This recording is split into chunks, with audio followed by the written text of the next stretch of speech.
that angle of you, soy pill. Yeah, is it good? I learned it from watching you. You're always so zoomed in, and I was like, in my new place, I just moved, and I found out how to zoom in on my camera. It's great. Hold on, That was turn the that move. move that camera around. I want to see what you did with your feng shui. Oh, no. There's a big pile of garbage just on the other side of this. So Okay, well, that situation is better than oh yeah, no, the because other you, thing that you you had you going. remember how you were like, oh, the dresser is blocking the closet. Yeah, let's Check fucking check this out. I there don't you know if go, you can see it. totally unimpeded. It's in. You can't see, but Damn. it's in the closet. The dresser's hidden away, so now I'm no longer a college student. I'm You're in a a big Just like boy Hutch now. is in the closet because he's just trying to see your ass. Whoa! JK, Welcome, JK. everybody's here. Awesome. Well, guys, welcome to Live and Learn, the only politics show that lies to you only 30% of the time. I am one of your hosts, the Soy Pill. With me, as always, is the flyest white guy, IRI. Hutch, the only gamer who doesn't say slurs. Pisco Liddy, the man who loves titties. And PrimeCayes, our special guest today. Hello, Yo, Prime, how PrimeCayes. we doing? Hello, hey, nice to Yo. see you all. Nice as haven't talked to IRA in a long Yeah. time. What's up, I hope buddy? you're doing Nice to well. see you. Oh my God, is there Yeah. ancient lore? Are you guys old argue mates or argue against We've known each each other other? for course. years. Yeah. Yeah. I mean, Oh. as long as you have a 1% difference of opinion, right? Well, I mean, your argue buddies on Twitch. But no, IRI has always been quite stand-up person. Always enjoy talking to him. All right. It's right so on. good to have you right before the great day of election day tomorrow. I mean, Ooh. this will be a very interesting to get your take on stuff. So thank you for joining us. Yeah. Oh, thank you for being so kind as to invite me. I appreciate that. Those polls are kind of tightening, though. I don't know. Are they? A little Are bit. they? Which polls? Yeah. Well, there was a poll that came out that I just saw a moment ago that had just like a 4 or 5 point difference, and I don't know. I think Cuomo has in the aggregate like tightened the race a little bit, but I think the average is probably like 7-8 point lead at this point. I mean, that's the case for any like election, right? Like the polls tighten near the end. I mean, that's when people are actually paying attention. Like there are people who have no idea, who've had no idea about this race until like the last 3 days. That's true. Yeah. Why don't you tell us a little bit about your background there, Prime? Since I think you and I are both on or I think everyone here is rooting for Mamdani. But maybe you can tell us a little bit about your political background and why you're so excited to see his what looks to be. Pisco. I'm firmly on the sex offender train. Okay, that's like Some my of the one memes are- policy. What? It's one policy issue. I always vote for whoever diddled the most people. So So do you think anyone here supports Cuomo? No. I know. That's why I corrected cool it and said guys. everyone Everyone. on this panel, but especially you, Prime, because this must be like a really like I don't know, a very exciting moment for you because you not only are you just like supporting Mamdani because he's a Democratic candidate because it's exciting, but because in terms of like ideology, there's a lot of overlap there, right? Yeah, certainly. I consider myself a socialist, but it's I don't what I expect out of Mamdani isn't necessarily some sort of socialist revolution, right? Like I don't expect him to do the things that I would want to do, right? And to like cordon off like Wall Street, like set up like an embargo on like the physical Wall Street, right? And fire cannons into it. No, he's not gonna do anything like that. But it's like giving, and this is always risky, right? But like still giving leftists actual an ability to shine, right? An actual ability to govern.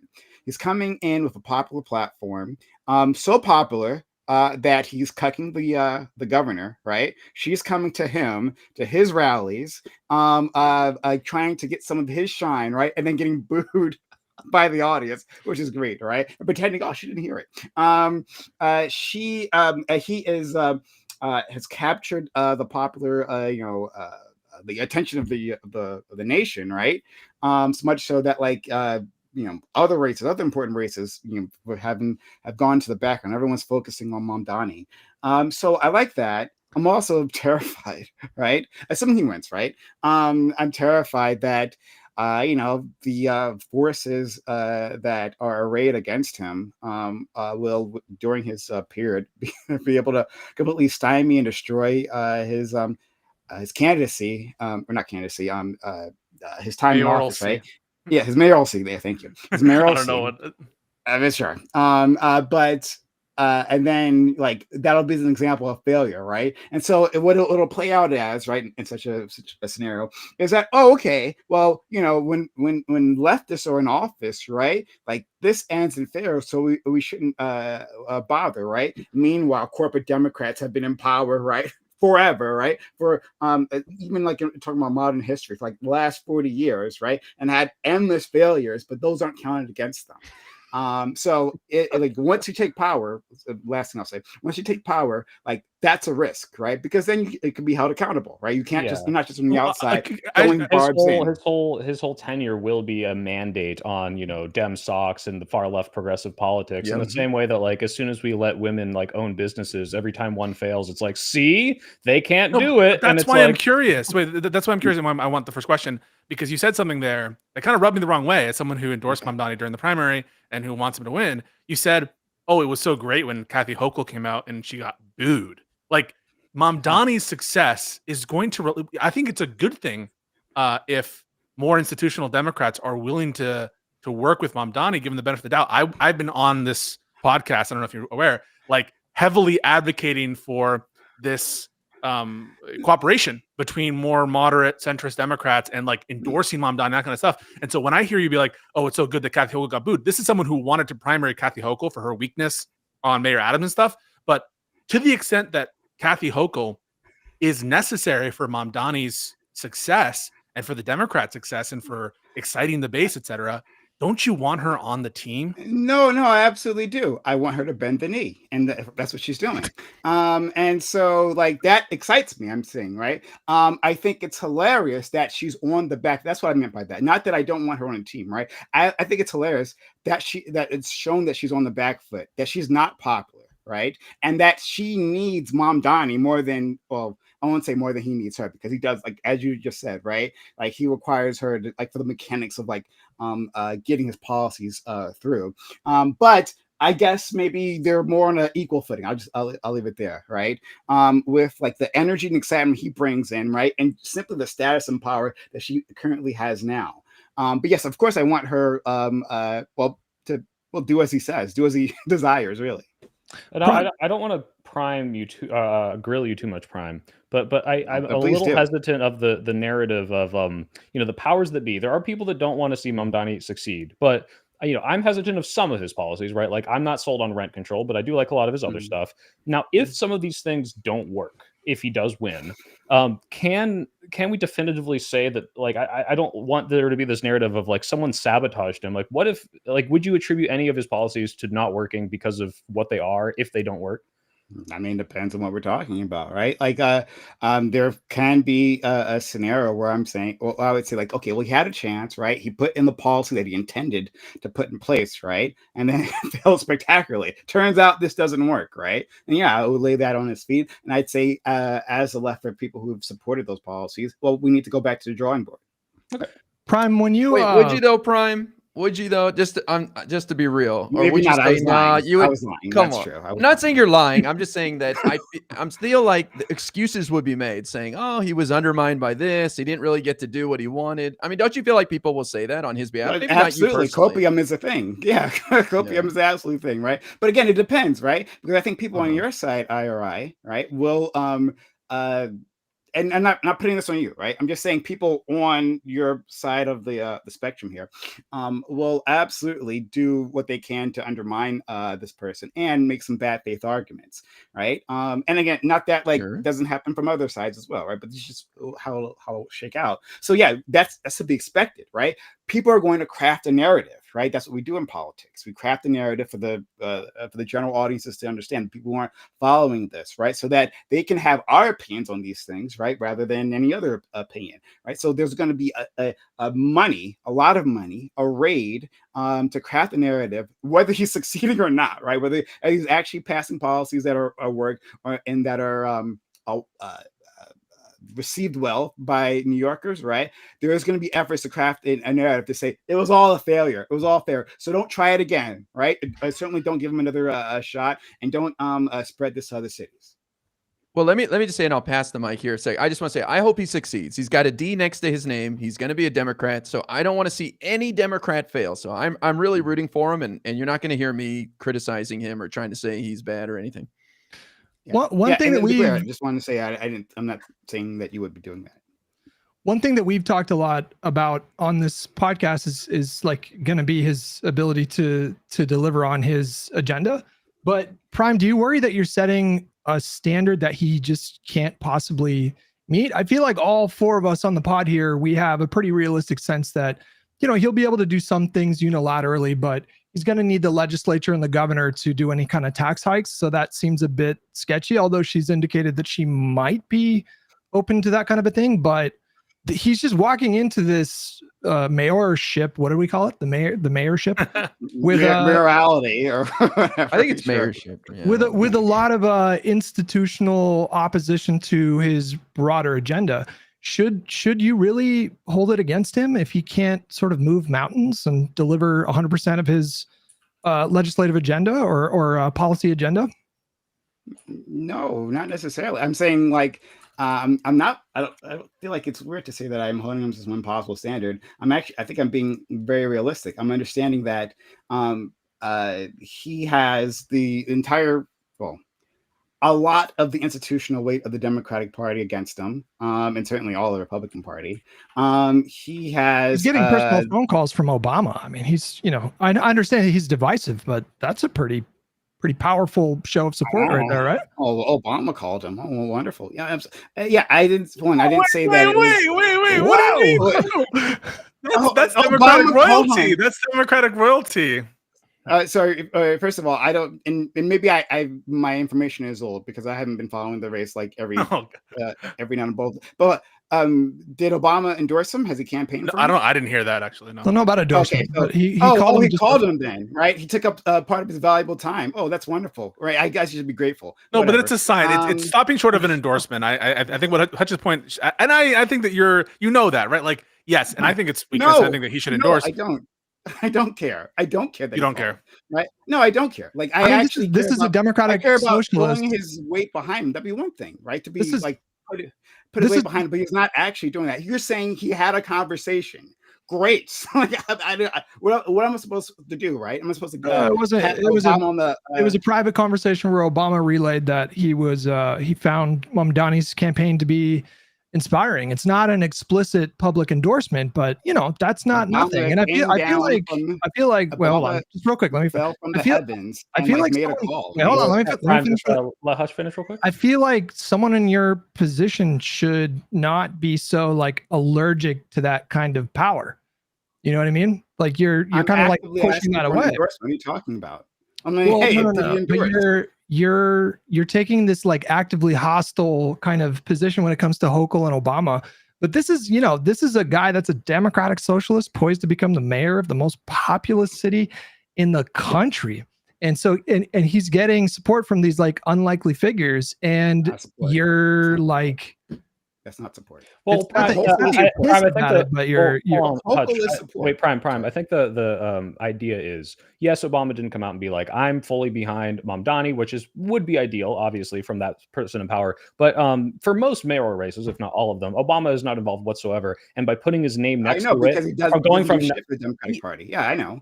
Well, I just think that it's at the very least above a positive or above a neutral, which is positive because you now have headlines of Obama attached to Mamdani. It's not as far as you'd like it to go, but it is helpful, I think. Yes, just like Obamacare, right? I mean, it's something, right? Not as far as you like it to go, barely useful, but like, I mean, it's something, right? And so we give Obama a pass, right? Hey, he called, right? And so I guess leftists should sing his praises. Look, Obama, who has spent his time, right, outside of office doing Netflix documentaries, right? Like pretending to be above it all as the country burned around him, right? He's finally decided to step out and talk to someone. And, I feel like and what am I expected to do with this? I I'll feel do like nothing with people it. I feel like people with your attitude lend credence to the idea that the establishment should pivot to the center instead of trying to work with you guys. Because Okay, that's nice. we get Whatever. Yes, I don't give a fuck. well, Yeah, you're not that's exactly spicy. you're Okay. not exactly incentivizing like a friendly coalition, are care. you? I don't care. Well, what's your about, goal? I don't. Well, hold on. My goal is to increase human flourishing, right? And I think to do that would require leftist positions. It would require And power, right? it certainly does require power, Okay. but that certainly doesn't require groveling. That certainly doesn't require suddenly Who's saying getting about amnesia. groveling? It doesn't require getting amnesia about like the past 20 years, right? Like misremembering the Obama years, and misremembering his post presidency, and all of a sudden being ecstatic that he gave a phone call. Oh yeah, but Wow, Prime, without wait, actually Prime, putting no one's any asking you actual though. institutional weight behind it. Well, yeah, but Wait, Prime, no one's asking you to be like, oh, What are you asking me for then? thank you, God King Obama, for taking 10 minutes out of your day. It's more of just like acknowledging, like, oh, this is good for Mamdani. He's getting former presidential recognition. This will catapult him into a higher tier. It's not like the difference between winning or losing, and an endorsement would Okay. obviously be more desired. No one's asking you to say thank you to Obama. It's just Well, hey, this is a good then I thing. agree. Well, then, okay, fine. Then I can give you this. If that's all you're asking, right? Well, here's what I'll do, right? As I think Soy said previously, or maybe it was Pisco, whether this is, on the scale of bad, neutral, or positive, right? It's slightly past neutral into positive. Hooray. I thank you for more crumbs, President Obama. I want to get to something and meet Prime a little bit halfway, which is there have been legitimate criticisms, I think, of Obama's post-electoral victory behavior, including him dropping off the map after his first election win and not really doing anything with the grassroots coalitions that he had built from an electoral He perspective. actively dismantled And it. He dismantled Obama for America, right? That's what happened. And then also in Trump's first term, being conspicuously quiet. I know that was like a norm or whatever that other presidents did somewhat. I mean, I don't even think it was a fully consistent norm. There were other former presidents that were incredibly vocal in American history. And so, and by the way, this is not just a lefty critique. People like our favorite person to talk about, Ezra Klein, have said similar things on their show. It's about Obama and that coalition dropping the ball, and maybe not being in sync with some of the rest of the famously not in sync with Biden himself, not in sync with Kamala Harris, and seemingly having his own view of how the party should go, but also like not intruding. So, folks, what do you think about Obama? Do you think there's anything to Prime's critique here, at least from a non-leftist perspective? Well, I mean, when you compare him to previous presidents of decades prior, he's certainly broken precedent with how much he's been like vocal. You could argue that he could have done more in the era of Trump, and I might agree with you, but he's definitely much more present when it comes to like stumping for Democrats than you saw from previous presidents. Like how many candidates did like George W. Bush stump for after he kind of Jeb. Same with like H.W. Bush, Carter, like even Reagan. Like I don't know how alive he stayed. When did he die? In the 90s? He died in 2005, I think, right? I mean, but by the time of his second term, he was already kind of like, having the worm tongue wife, astrologying her way. No, the astrology thing is true. That's true, but the dementia stuff happened, I think, later after his term. But yes, the astrology wife thing is absolutely true. I just, I want a Democratic Party that is strong enough to take on the Republican Party right now. And I would love nothing more than to have this party be like a big tent that would allow for people like you, Prime, and also people like IRI. But the way that you speak, it doesn't seem like you're interested in the same thing. You want a more homogenous kind of. Are you trying to take over the Democratic Party or like what? Well, I'm certainly trying to take over the Democratic Party. I want more of the power to be in the leftist hands rather than corporate Democrats' hands. However, it doesn't mean that like I would throw IRI out, right? IRI, I mean, first of all, like look at him. I don't get the wall. He doesn't hit the wall. Look at IRI, right? Like, You got plenty of reading material who would there hate while you wait, a buddy. face like that, right? No, IRI gets to stay, right? Thank you. And I don't demand that everyone agrees with me. I love that people disagree with me. Like, that's fantastic. I love these conversations. I love arguing with my friend Pisco here. It's so enjoyable. But I think that adds to the party, right? I think, and I mean this so deeply, right? I am grateful to my right-wing friends, right, and my liberal friends, right, for arguing against me. I've seen spaces, leftist spaces where like they like cloister themselves and just talk to themselves and they just come up with ideas that are never tested, right? A lot of nonsense comes out of that, right? I appreciate testing my ideas, my arguments, all of that against you all, right? And then I adjust, and I try to get better. Actually, sure. And I hope the same thing for you. I hope you adjust when we have these conversations, these debates, so we can all sharpen ourselves, right? So yes, I deeply, sincerely want ideological diversity. However, when we're talking about power, when you're talking about like who has power in the Democratic Party, no, I want the power. But the thing is, like, the substance of Hutch's question, I think, relates to, like, look at the election right now. You have very different Democrats running in different places. Spanberger in Virginia, much more like standard road Democrat, moderate on several issues, explicitly critical of Mamdani. And you have in Gavin Newsom, a kind of, I don't know, hybrid in terms of like very left-wing policies, but also more practical. And you have Mamdani. And I think the essence of what Hutch's question is getting at is he genuinely is willing to accept in good faith and be like, oh, great, Mamdani won. Are you going to be happy if Abigail Spanberger wins in Virginia? Are you going to be happy if, like, I don't know, let's say Josh Shapiro wins in Pennsylvania? Or if Gavin Newsom runs for re-election or something in California, would you be happy that they win? In the spirit that Hutch is, I think, genuinely happy that Mamdani would win. I vote for corporate Democrats all the time. That's all my choices have been growing up, right?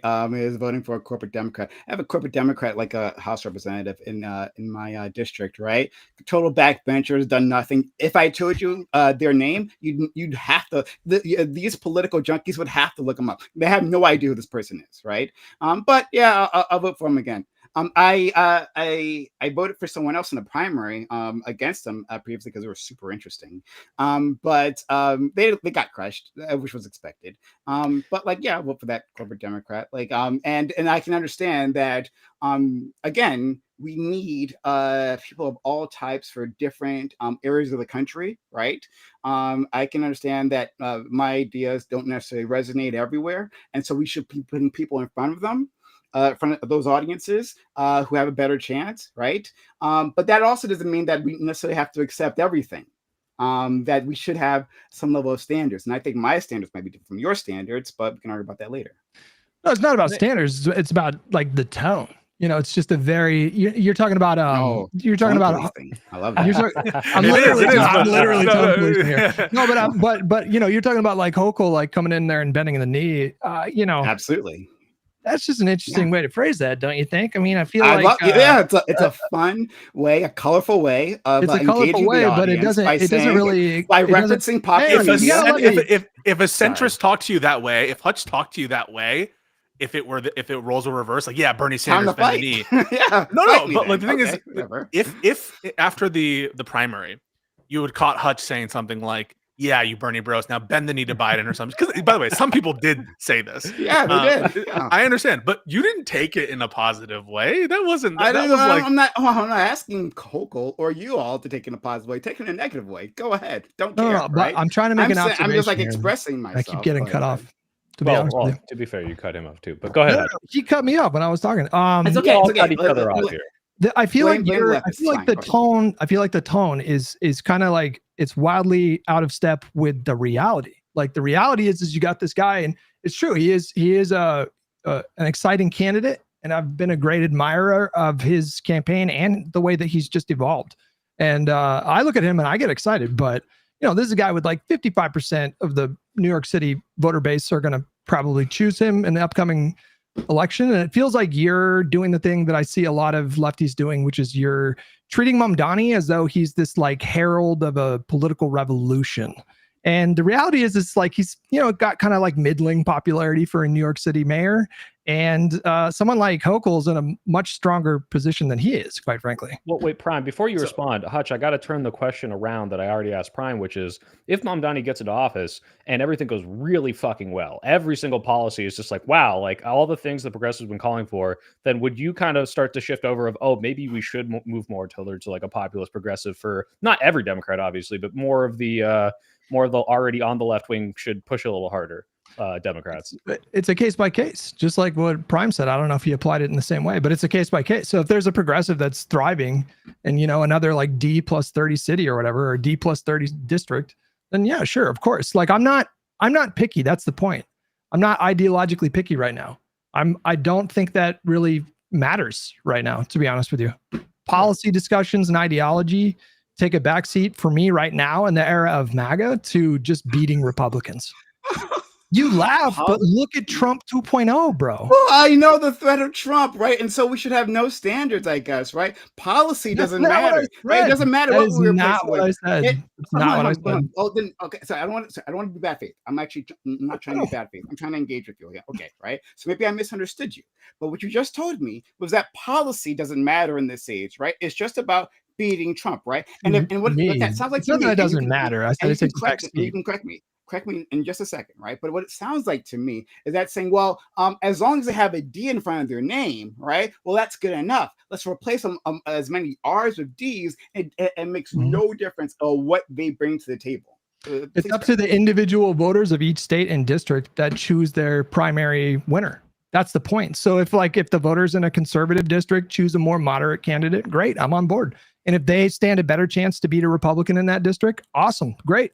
And the same thing goes for progressives. Like that's where I'm at with things. I'm talking about like an actual coalition instead of what you're talking about, which is just this kind of delusional fantasy that there's going to be this leftist takeover of the party. So, and it's not really like based on anything right now. So you've been putting words in my mouth like this entire time, right? I haven't said anything about that some sort of leftist revolution was about to happen, right? I just said, hey, like we got one person in and I'm nervous about it because, when you're actually given a chance to govern, then you can be held accountable for it. That's all I've said so far. I didn't say anything else, right? And so this is why I'm trying to understand you, right? And what you actually mean. So like, it doesn't, if we have a coalition, an example, just talking about like the Senate, just to narrow it down a bit, we have like a 51-49 advantage in the Senate. But like we have another Manchin, another Sinema, and maybe others as well who like sabotage the Democrats, right? In the most crucial of moments, to the point that they like these things reverberate into the future because like we didn't get crucial legislation through, and we aren't actually able to deliver on our promises while being in power, right? You'd say that's fine, right? Because at least we have a D. It's a Democratic Senate rather than a Republican Senate. You understand that Biden was legislatively like the most accomplished president basically of the modern era, right? And he did that specifically because Manchin was serving in West Virginia. I mean, I think like the question would be like, do you envision a progressive challenger coming in and actually making the kind of like winning the kind of election that Manchin did? Could you replace him with a progressive is my point. My question. I've literally already acknowledged previously that you couldn't. We should have people in place who can speak to those audiences as best we can. However, I say we have to have standards. No, I wouldn't say Manchin was a good idea because Manchin actively sabotaged the Democrats. And well, he voted for Biden's agenda and his judges the overwhelming majority of the time. But like you understand that without a majority, you can't get any judges or legislation. Oh, right? Yes, I understand that. Don't worry. You don't have to condescend to me. I get it. Yeah. Well, the way you talk makes me question that because you're saying it was a bad thing that he was serving there, right? Let me just interrupt. A quick pause. Simmer it down, Hutch. I do feel that a lot of the things being levied at Prime right now are 90% dumber progressives that I've seen on Twitter. I haven't heard Prime say these things yet. So no. I feel... Wait, no, hang on. He just said that it was a bad thing that Manchin was serving in West Virginia. I think what he's saying is that people like Manchin can sabotage an otherwise better agenda, which is true, and why Trump was someone who thanked Manchin for a lot of what he did, even though Manchin was instrumental in getting a lot of Biden's stuff passed as well. we would prefer to have someone better. If he's the best we can get, sure, that's great. We don't want a Republican there. But you're glossing over that. Like, if he's the best we can get, then we should welcome that, right? Welcome it, sure, but Yeah. not be like. He disagrees. satisfied Prime with it. disagrees. That's my point. He doesn't want to welcome that, right? So I don't know. Okay, it depends on what you mean by welcome, and I'm not trying to dodge the question. I promise you. I'm just trying to work out what we're saying here. If I wouldn't take away his Senate seat, right? Like, hey, like you've come in, like people voted you in, right? And I wouldn't say like, okay, now because he doesn't agree with me ideologically, the Senate should like somehow toss him out, right?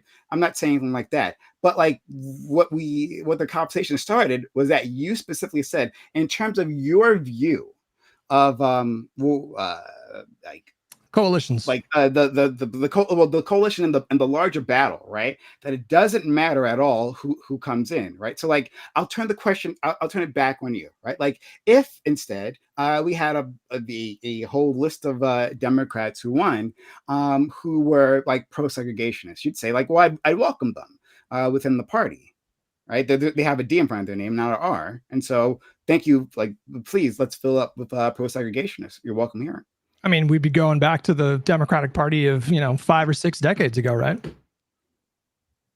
Sorry, that didn't answer my question. Would you welcome? Oh, the them, answer is whatever probably that yes. means to Yeah, you? in that context, that wouldn't you rather have the New Deal and Great Society stuff than not, Prime? Sorry, sorry, stop trying to dodge the question. Oh, wait, isn't the answer I'm yes? not. I'm not. No, trying hold to on. dodge No, it. it's I'm not. Hold on, we're not time traveling because now he's like, oh, now we're going back in time. No, we're not doing that. I'm saying, hey, like for 2025, right, or into 2026, we have brand new pro-segregationists coming into the Democratic Party. Would you welcome them because they have a D in No. front of the name instead of R? He says no. No. Pisco says no. Hutch, what about you? Maybe. Yeah. There you go. All right. Yeah. So that's a difference of opinion here, right? Like I'm against segregationists no matter what decade it is. Well, do you? I mean, I don't want to get hung up too much. We can move on to the next topic. But like, do you think that Donald Trump is a fascist? Yes. Okay. And well, Hutch, let me clear it up, right? Because Hutch, the reason you would say yes. Stuff, but go ahead. Okay, but tell me if I'm wrong, Hutch. The reason you would ever say yes to a pro-segregationist Democrat is because what's on the other side is now the right has moved so far, even past segregation of, yeah, we're doing segregation and a lot more worse stuff, right? Not right now, everything the same, but you would welcome a segregationist Democrat? Say that question again. I'm not right now, every policy on the right remains the same. I do think this is like we're fascist, treading into fascism, but they haven't, said they're going to bring back segregation yet. They're teasing the idea of miscegenation, revisiting that. But we're talking about fascism, right? Like when we talk about fascism, we should get into the specifics, right? What does that actually look like? Right. But if the Democrats are pro-segregationists, that's worse than the current right-wing party. You're saying that if we had, like, for example, like thankfully there are no emerging segregationist Democrats. I'm happy to entertain your hypothetical, but even if we were to do this hypothetical, Ridiculous. like you're saying that, like, let's say like 1 or 2 like segregationist Democrats emerged and all of a sudden they were competitive in like fucking Nebraska or Missouri. You're saying that us adding that to like get a Senate majority would be worse than the MAGA movement right now? In terms of like, I think it would be. I think it would make the. So if I believed empirically it would help stop Trump, I would encourage you to vote for them. But we just have a different thought process on the empirics. So the empirics are that I think, and I think Soypil is convinced that allowing segregationists into the Democratic Party would like hurt mid to long term results in the brand of the Democrats, such that it would worsen our chances. I mean, do you guys understand that like black civil rights leaders, when they were, deciding who they wanted to endorse when FDR was running, they endorsed him even though he opposed an anti-lynching legislation. And even though a third of the Democratic caucus were segregationists and Dixiecrats, because their concern was fascism was rising. And yet, hold on. And yet we have a conversation these days about like Donald Trump is a fascist threat. And yet, like, you propose. I understand, Hutch, but this might be a good segue into another thing we were going to talk about, which Prime and I talked about last week, which is the amount of, I think you and I agree, displeasure and shade thrown at Platner for a Nazi tattoo. But if he was a pro-segregationist and was polling better than Susan Collins, would you not have the same shade? Oh, Hutch! Oh no! No. If Platner advances past this primary, I will tell my viewers to vote for him in Maine. Yeah. This is a primary. This is a discussion during a primary. That's a Okay, huge and I difference. guess the idea is in the primary, I doubt that the pro-segregationist is going to win over any of these other candidates. So the hypothetical silly because we wouldn't get Doubt that it. far. Yeah, I doubt it. No, I'm sorry, but no, this is important to we're testing, right? His morals, his axioms, right? We're testing that. He's saying that, like, yes, pro-segregationists are welcome, however he defines that, right? Welcome in the party just because they have a D in front of their name instead of an R in front of their name, right? Like that's like the essence. Like it literally doesn't matter what it is, right? And then he tries to bring in. That's exactly what he said. And then he does this copium, right? Like trying to defend himself, like the nonsense that he just said in front of everyone here, right? Talking about, yeah, I mean, I guess your segregationists would be fine, right? And he has to like bring up like black civil rights, right? Like people operating in a different decade, right? Under like a literal state violence at the time, right? Like looking at a candidate who they could work with to overcome that segregation, right? Using the best political vehicle that they had at the time to they made compromises. You're saying and you're saying that within this decade, though, right? Like as it now, you brought up segregationists. Yes, I obviously did. To make I did. To do an extreme hypothetical. Yeah, whatever. Yeah, but you agreed to the extreme hypothetical. Yeah, you agreed to the hypothetical. We were talking about the hypothetical, and that's so fine. Soypill did a good job of drawing this out, saying, "Hey, like I'm very open about like how I work. Exactly the way it was now. You didn't like snake something out of me. I talk about this all the time. But we just had segregationists within our party. You'd say that's fine, right? Even today. Even if we don't have to make those compromises. Let me just ask you, like, if it meant taking away the Senate majority from Republicans, would you be okay with it or no? No, I wouldn't. No, I wouldn't be okay with segregation. Prime, this is just the Kamala conversation over again. I know really it is, right? Yeah. So this is Hutch's point. So I don't think Hutch is saying we should actively encourage Democrats to be segregationists or we welcome the open arms. No. I think he's just repackaging in response to your question a version of. He didn't say that. Okay, I know he didn't say that. I think he's repackaging honest. A version of the trolley problem where he's saying like I find fascism to be less desirable than Jim Crow segregation. Do you agree with that, Prime? Jim Crow segregation? You mean like do you agree with that, Prime? I don't know how that's even different. That's another. If it was just another form of fascism within the American society, right? We don't call it fascism, right? When we're thinking about this, but like massive state violence against that minority. Yeah, that's part of the fascist. But I think the way you framed it, that's what it is. But it's like, hey, as long as there are fascists, right? According to Hutch, as long as there are fascists, then yeah, welcome them in. As long as they have a D in front of them. So let me change it slightly, right? Let me do it again. Hey, if they are avowed fascists, but they have a D in front of their name, would you welcome them, Hutch? If it gave us the majority, yeah. So it doesn't matter. You see, this is why I'm testing But here is the difference. The difference is by welcoming like one or two people that have extreme positions. The way you framed it, Pisco, was not correct. You were saying like it's either like fascism versus like Jim Crow. The difference is there would be no risk of like Jim Crow laws being enacted in the Congress at that time. And if we allowed like someone who was like avowed fascist, like one person, there would be no risk of like fascist like codified law as a result of this. There's an additional thing that what you're saying is assuming it would have a good result, right? Which I think is the core thing. Assuming that welcoming these people would produce a less risk or okay. But that's where I think Soypill and I diverge from you in the current, where the context is different, I think, back in the 40s and 60s versus now, where that kind of empirical case about whether it makes sense in the medium and long term to make these kinds of coalitions where it starts to break apart. But I think there's a on point like example of this currently in Virginia, Jay Jones. Everyone here, I think, finds the comments made by Jay Jones about like killing, or I don't know what he said, like the death of kids, killing kids. Yeah. We all find that reprehensible. I want commitments from everybody. You guys all endorse Jay Jones for Attorney General of Virginia, don't you? Yep. Yes. I'm a little on the fence about it, honestly. On the fence. And why is that? It's the same thing actually with the Graham Platner stuff, where I'm like, okay, if this is the stuff you're saying in private, like I don't know how I feel about you being in charge of a lot, let alone anything. Now, granted, there's not really a better choice right now. But in the same way, you know, Obama might give Mamdani a phone call. I can say, look, I'm not going to be upset if he wins, but damn if I don't want to put my weight behind him. So, I but would- then I would what vote- objection do you have against like Prime? And Prime's like, okay, if this is how Kamala deals with the genocide in Israel, like, hang on. So the private comments of Jay Jones is enough to be like, I might not vote for him for Attorney General of Virginia, even if they're horrible like that. Sure, and I guess the difference would be the scale of the consequences of Okay. him losing. Now, if you were to give me a good case of why Jay Jones losing would be detrimental on a massive scale in Virginia, I'd say, yeah, whatever. I guess we could ignore this. But again, this is just like welcoming a segregationist into your party. While I can completely understand Hutch's, like, yeah, obviously, if accepting two people who are not going to, you know, pass major legislation to stop the fascist party is like the alternative, like that makes sense. But what are the downstream effects of welcoming this into your coalition, and like how does that make you look? Does it reduce turnout? Wait, you don't think having a Republican as the Attorney General is bad? No, I obviously in the think state of Virginia, like that's not. I don't. The guy apologized for his comments, some text messages between him and a colleague a couple years ago, and you're willing to risk getting a Republican Attorney General in one of the most pivotal states in the union? Really?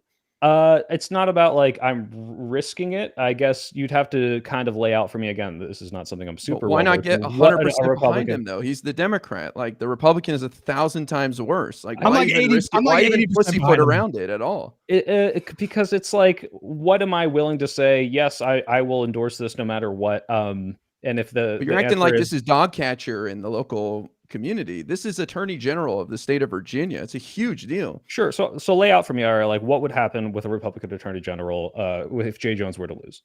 Well, you wouldn't see lawsuits on behalf of the state trying to fight for funding from the Trump administration, for example. There could be the government. Mm-hmm. Yeah, like they going after criminals in Virginia and the Commonwealth, where like sometimes we can't count on the federal government to go after criminals, and so we have to rely on like state analog statutes to the extent that there's overlapping spheres of jurisdiction, like for some of these, like Alvin Bragg. Yeah, like Alvin Bragg did. I guess we're in a weird moment where the ability for the Republicans to paint Democrats as literal demons to their entire party is kind of unprecedented. And so I'm stuck between 10 years ago politics, where I look at this and say, I don't know how I feel about endorsing this person. And then at the same time, I guess it doesn't really matter, because the worst thing that could possibly, you know, have downstream effects on us because of some bad comments or behavior doesn't matter, because they already think that. So if I was on the fence, I lean more towards, yeah, obviously I'd throw my support, but 100% is a little harder for me. You know, Hutch said 80. Can I say 75? Now you sound like fucking Hakeem Jeffries or Obama with your phone call. Let's flip the incentive here, okay? Like, would you guys vote for a segregationist in your state if it meant getting single payer healthcare? Oh my God! I'm not engaging with your segregationist. What? Wait, hold on. You know, if I knew it would have so far-fetched and ridiculous. It's like I'll answer. Would I endorse a serial murderer if they were the Democratic nominee? You know? Let's do that. Literally, a convicted murderer. Would you vote for a convicted murderer who was pardoned by Donald Trump if it meant single payer healthcare? If you knew for sure that you would get single payer healthcare, and there were no other like mid to long term negative effects that I could calculate, some kind of single payer, just one Senate vote. It's just one crucial Senate vote. Okay, right? One crucial Senate vote. So the guy can't like unilaterally go and fucking do a bunch of shit. But you knew you'd get single payer. He supports serial murder. Like he's not sorry about it or whatever. Like he's actually advocating for serial murder. Privately, I can't believe you guys even have to think about this, man. It's single payer. I'm trying to understand your idea. Well, here, Hutch, I think that because the segregationist would be promoting segregation. Let's get away from segregation. Let's just get away from segregation. Like playing ball with like the entire identity of someone. Like, hey, every single minority in this country, we might throw you under the bus potentially, or we might get on the board to the road to doing that. We're not doing it today. We're not doing it a year from now. But just so you know, we're gonna welcome these people in just for this one thing. It's a silly hypothetical because I don't think like there ever is going to be this dichotomy. And the same you're fighting that. Wait, just to say, you're fighting the empirical case that he's laying out in the hypothetical. You're fighting the hypothetical. Our response is we think that accepting these people into the fold would have negative downstream effects that aren't Yeah. so that we would say Like, no. And without so those, I would say yes. Without Yeah. those downstream effects, I do think those exist, and it's reminds me of those stupid AI prompts. Like, oh, I asked it if a nuke was going to explode, but if I screamed the N word, it would stop. It wouldn't do it, and it's like, yeah, okay, Yeah, but yeah. this is never going to happen. All right, this is very silly, and to get upset at people for not screaming slurs is kind of ridiculous in the hypothetical itself because that's not really what's going on. But I'm curious how Hold Prime. on, I'm curious how hold Prime on. would answer given what he asked Hutch. I want to The change it though. I want to change it though. I want to change it though. Like, would you vote for a segregation if you knew that it would lead to a socialist revolution? Mm, Oh, he's thinking about it. No. Oh, come on. one only for white He was people? tempted. Like I don't like No, for what? everybody. Yeah, Like your No. ideal socialist No, revolution. I'm not. No, hold on. I'm saying that there is a minimum standard that I have that for candidates that they have to clear.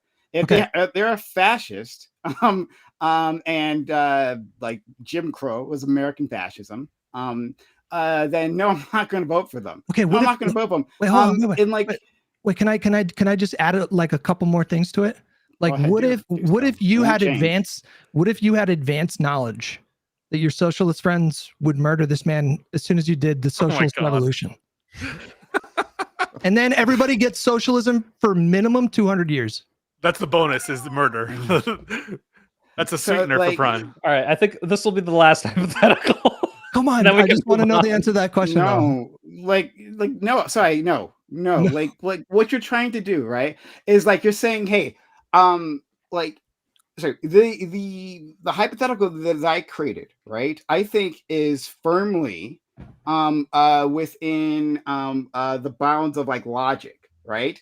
Like now we have to bring in like exotic technologies, right? So that we can know into the future what's going to happen, right? You Like brought like, up a like- segregationist. No, hold on 1 second. No, hold on. I'll defend it, right? Because we have people within our party who defend genocide. They defend genocide right now. That's the thing that's happened, right? They defend I'll throw racial in hierarchy, Palestinian right? statehood. When it's happening, I'll throw in Palestinian they statehood. defend racial hierarchies, right? When they happen in other places. I'll throw in a one-state solution. And they continuously within the current Democratic Party, they continuously ignore, right, and downgrade and exploit the Democratic the black base, right? They come to us hat in hand asking for our votes, right? But then when racial violence happens to us and we say, hey, let's get a policy solution, right? Like the George Floyd policy, or the Justice and Policing Act. Yeah, thank you. Yes, George Floyd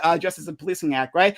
That doesn't get passed, right? Like when the black people who are a crucial a part of the Democratic coalition, when they ask for policy solutions, they don't get it. Right, even though I'm not asking about all that. I'm asking about this. Like, yeah, I know you want to ignore all that, but I'm saying that like you're trying to there's a difference between the hypothetical that I gave you and the one that you're trying to give me, right? And even then, I can even work with your hypothetical. Still no, right? The still answer is no, right? So I'll say that, right? But then I'll go back to criticizing this and say that like we're looking at a Democratic Party that has shifted on workers' rights, abandoned workers. I don't need this. Like, no, I don't care. I'm not talking. You're preaching on a soapbox here, bro. I already gave. Then I will get on my soapbox. I'm going to actually make my statement. You're going to listen to it, right? So I don't give a fuck about that. So anyway, so we have a Democratic Party that has abandoned the working class, that has abandoned in the conversations the LGBT crowd, right? Because we don't want to be too woke. That continuously doesn't deliver for racial minorities, right? Like this party actually talking about like hey, being okay with segregation. I don't think that's so crazy. I think there's a point in time we can bully them. Man, come on. You think it's so? Well, I don't think it's so crazy. I think within the modern Democratic Party would be advocating for segregation. No. In America? Not the party, but like there could be candidates who would actually do that, right? Like, well, hey, viable candidates. Hold on. Yes, hold on. If it's within a southern state, why not? Right? Well, we have candidates with Nazi tattoos, so sure. Yeah, like there's indeed we do, right? I'm just curious. Hold on, one second.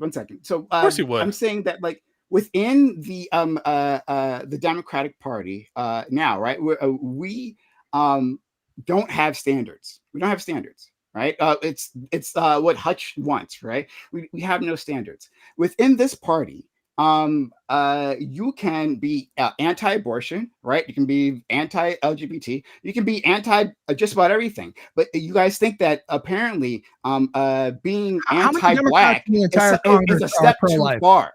How many You're congressional saying- Democrats? How many congressional Democrats are pro-life in the entire Congress? Hutch, what he's saying is, what the argument that you're advocating for here is, and I kind of am sympathetic to this, is there is no limit to what a Democrat can believe that violates what we would otherwise consider a democratic principle if they help us beat fascism, which I am sympathetic to insofar as, yeah, we need In to the beat general. fascism in the general, but like, it's kind of crazy to assume or to posit this reality where we just have no, like, the Democratic Party ranges from pro-life to pro-segregation, and that's the only way we can be. But then it fascism, implies right? that Like, there's a standard, right? So is there a standard or not? Because I'm told that there is no standard. There should be. There should be. I mean, No, Okay, but I think it's with respect to different there's a things, right? So I think there's a conflation because at the point of general, like I'm just going to go with Hutch. It's really about choosing the lesser of two evils, and so at that point, like it's got already cooked, and you just got to do the action. I think that. Yeah. So but no, but we're talking about something different. Who's in Yeah, but favor we're of anti-black violence? Well, hang on. Because the thing is, I don't want to get your invitation to absurdity, which is put everything on the table, the destruction of the universe. I mean, Hutch was giving you one state solution in Palestine, freedom of the Palestinian people. He was throwing in there Medicare for all. So Yeah, that no matter how good. Yeah, I know you don't want to engage, but the thing is, I don't want to did engage with it. But I did engage with it, right? Yeah, So I know, but I am unable to bite that bullet. I can't say that I would suffer the destruction of sentient life on this planet because to vote for like a segregation. It's like that to me seems so absurd and ridiculous that I could never accept that, right? Pisco, this is the difference I'm trying to draw with you, right? So I can just easily say yes to that, right? Because that's not a situation that I'm ever concerned about facing, right?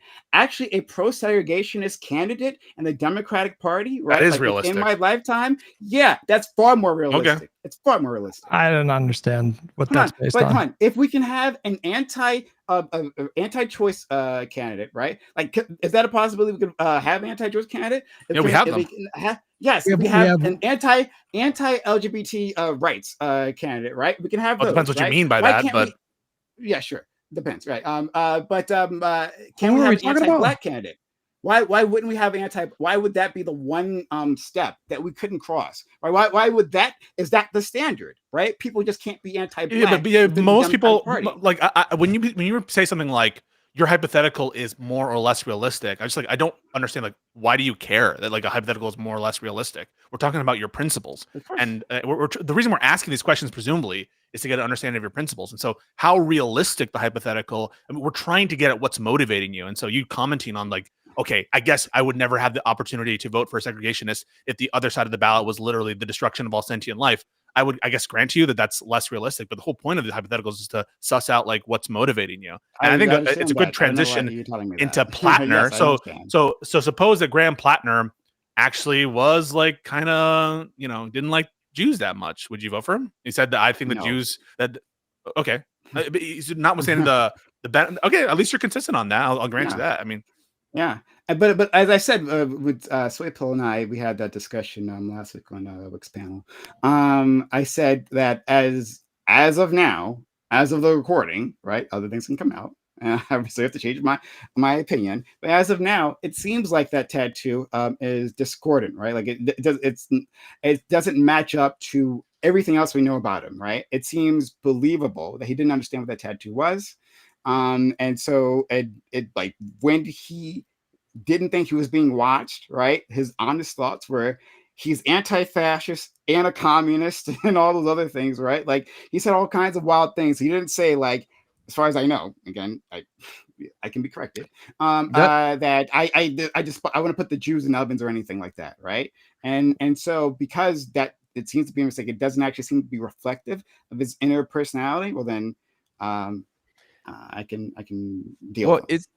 Is it believable to you that he had that tattoo for like, I think 20 years? I don't know when he got it. He's 41 now, I believe. I imagine he was in his 20s when he got it. Is it believable to you that he never made the connection? I understand you and we don't have that imagery in our life, but he has it on his chest, sees it every day, and he's Mhm. more likely to notice it in a movie or TV or someone else pointed out to him. Yeah. Do you think it's likely that no one pointed it out to him until I'll- just recently at 41 Uh, years old or whatever it is? Sorry. Do you believe that, Prime? No. I'm going to answer your question directly. I'm sorry. I was getting, I'm getting DMs. But I'll to answer you directly. I saw an article, and I can see if I can pull it up again. But I did see an article that was showing some evidence to say that he's actually lying about that. That like he might have known about it previously, and he's just saying, "Oh, I just found out about it, and I'm just covering it up." Right? Yeah, I think the two pieces of Which evidence would be that aren't yeah, corroborated is like the former campaign manager had said that he kind of knew or knew before that he alluded to, and then there was the article that said he had referred to it as my Tottenkopf at one point, Well, which is that you must know what it is if you use that name. So and when Jen Psaki asked him about it, his campaign manager saying that, he said that's inaccurate. He didn't like push back harshly. But I guess I'm curious, Prime, what are your thoughts on it after looking at all the evidence and reading all the articles? Do you think that he honestly didn't know what that was until just recently? I know from that the article seemed persuasive. That's persuasive to me, and with what you just said, right? Like, hey, he has his imagery on his chest. You would think he would notice it, like in a popular media. So no, I think he's not being totally honest about like when he learned about that. So, But you still support him as the Democratic nominee, right? You want him to win. You support him still. yeah, because his policies, all in all, seem better. I think this is a massive mistake for him. I think when we see these PR nightmares, we see especially a novice politicians, right? Like handle them badly all the time. You see people in the field for like decades, like handle it very badly. So I think he's handling Wait, this Prime, super badly. under Hold on, your one second, notion, no, one second. I would say that in fact, I should forgot what I was going to say. Go ahead. under your version of events, someone knowingly lied in current day is knowingly lying and Mhm. maintained a tattoo, a known Nazi tattoo, for some undefined period of time, Mhm. and didn't cover it up in that interim, and then lied about it. And your response is, well, overall the policy, and I agree that if we're just doing a cost benefit, like, okay, that's a factor to consider. But isn't the most likely situation is that he liked the Nazi tattoo, correct, and didn't want to get rid of it? yeah, but Is that the before, most likely Ca- scenario? let So me go I ahead. jump think Well, in. so, right? at the very least, he knew what it was, and he did a cost benefit analysis and said, well, if it hurts some other people or it's a hateful symbol, that's not my problem, I guess, is kind of what he said. Now, what if it was like a pro-Israel symbol that he had accidentally tattooed on his chest? Would you give him a pass on that too? Of course I would. Why wouldn't I? Of course. Assuming wait a minute. Assuming it didn't line up, right? If he was an actual a factual genocidal Zionist. If he was a Zionist, if it But what did if he match lied up with his, about what if he lied politics, right? about but what if he lied about, he knew earlier that it was a pro-Israel, associated with pro-Israel? You'd still give him a pass? Then the offense there is that the politician lied to me, right? Which is what they do all the time. Certainly Obama did, right? Like politicians lied. Certain Biden did, right? Like politicians lied to their constituents. I don't like it, right? That's a red flag. Like I was saying last week, it's not I'm excusing this, saying, hey, don't pay attention to this, walk away. No, I'm saying integrate this into your calculations for whether you want to support Why it. shouldn't we If treat it as a more comes- swastika? if- I hold on, imagine that you wouldn't say that about a one second, swastika. last thing. Yeah, If more You comes out, dismissed the anti-Jew no, tattoo. I'm not dismissing it at all. I don't know what you're talking about. I'm not saying that at all. I'm saying, hey, integrate it within your calculations, right? And if more comes out, it adds to it, right? At some point, it reaches. It's when it's unacceptable. Now, like there's enough outrages that's unacceptable. You can't vote for them. I'm saying this outrage, it's an outrage, right? But for me, because he doesn't seem to be a Nazi, as far as I can tell, right? Then it's just a bad decision making on his part. Prime, All right, Prime, that's the Pisco, problem. given Pisco, can I jump in real quick? I just want to say, because the reason this isn't incongruent with what Prime was just saying is that Prime was saying, I won't vote for someone who is policy-wise pro-segregation, not potentially a secret segregationist. Now, I'm not saying I necessarily agree with the analysis of the tattoos thing. I'm just saying that it's these not a two things are contradiction. not Yeah, no, hypocritical. Yeah. I'm not saying it's a contradiction. I'm not saying that there's a contradiction yet. But I'm just trying to suss it out. So, given your view, Prime, which is that he knowingly kept it, at least for some undisclosed period of time, why should, if it were a swastika, you treat it differently, right? Yes, because I wouldn't believe that he didn't know what a swastika was. Right. So, I mean, those given that, are- right, but under yeah. your lights, right, under your version of events, he knew that it was a Nazi tattoo. So why No, would no, you no, treat it no, differently? hold on, Given no. that, That's so different. what Hold the on. what the I can draw swastika it out. adds? Well, let me No, just say this, and then I'll let you respond. What the swastika adds is no one can reasonably believe he wasn't aware that it was a Nazi tattoo, because the swastika is a known Nazi tattoo. But given that you think he knew at least some point that it was a Nazi tattoo, doesn't that equalize him? No, it doesn't at all. Okay. Not at all, right? Because if he got the Nazi tattoo way back when, right? That means that almost certainly means he's pro-Nazi, right? It pretty much 99% means that he's actually pro-Nazi, even though he never said it, right? Like, there's no way to believe that he didn't understand what that symbol was, and he put it on his body, right? And so I would say he's actually a secret Nazi to awesome, right? But if he made a mistake I see. in the past, right, and found out later, but simply didn't rectify that immediately, or So this or is what you're lied saying, about right? it, So what I'm understanding is at the point of application of tattoo, that there's no reasonable doubt as to for the swastika, but there could be at the point of application for the tattoo he has, and Yeah. now explaining why he didn't get rid of it is maybe easier to do than why he put it in the first place. Is that what you're saying? Yes. Well, what is but once what you- is the response about why you didn't get rid of it instantly? Yeah, but once No, once I someone don't tells know. you, "Hey, that's a That's Nazi them. tattoo," and you're like, "Yes, it is," then you're accepting that you have a Nazi tattoo on you, which could have It's happened bad. years ago. It's So a bad now thing. he's accepting, "Hey, I've got a Nazi tattoo on me." Oh well, I guess I agree. it is. I I mean, agree. I It's would a be red horrified if I had some sort of bigoted I tattoo would agree. on Me me. too. Like, I don't know. Like, I'm not saying it's a good thing. I'm not So saying is it's the a good thing at explanation all. that he just didn't care that he had a Nazi tattoo, or that it wasn't top of his priority to get rid of it? I have Like, no what is idea the what the explanation is. I don't know the explanation. Like, I guess the point I'm trying to make from my is- understanding, he's keeping with the story that he only just found out, right? That's a So lie. I You don't said, know. you think it's a lie. So then what? So yeah. if he's And I'm lying saying about that, but I don't know the actual. But I don't know the actual explanation. well, if he's lying about it, wouldn't that imply that he doesn't have a good explanation? And if he doesn't have a good Yeah, explanation, probably. like, I agree. It's a bad thing. Hold on, guys. Again, I agree that you said it's bad. I agree you said it's bad, but like, I think that you don't want to like. It's possible he liked having a Nazi tattoo on his body.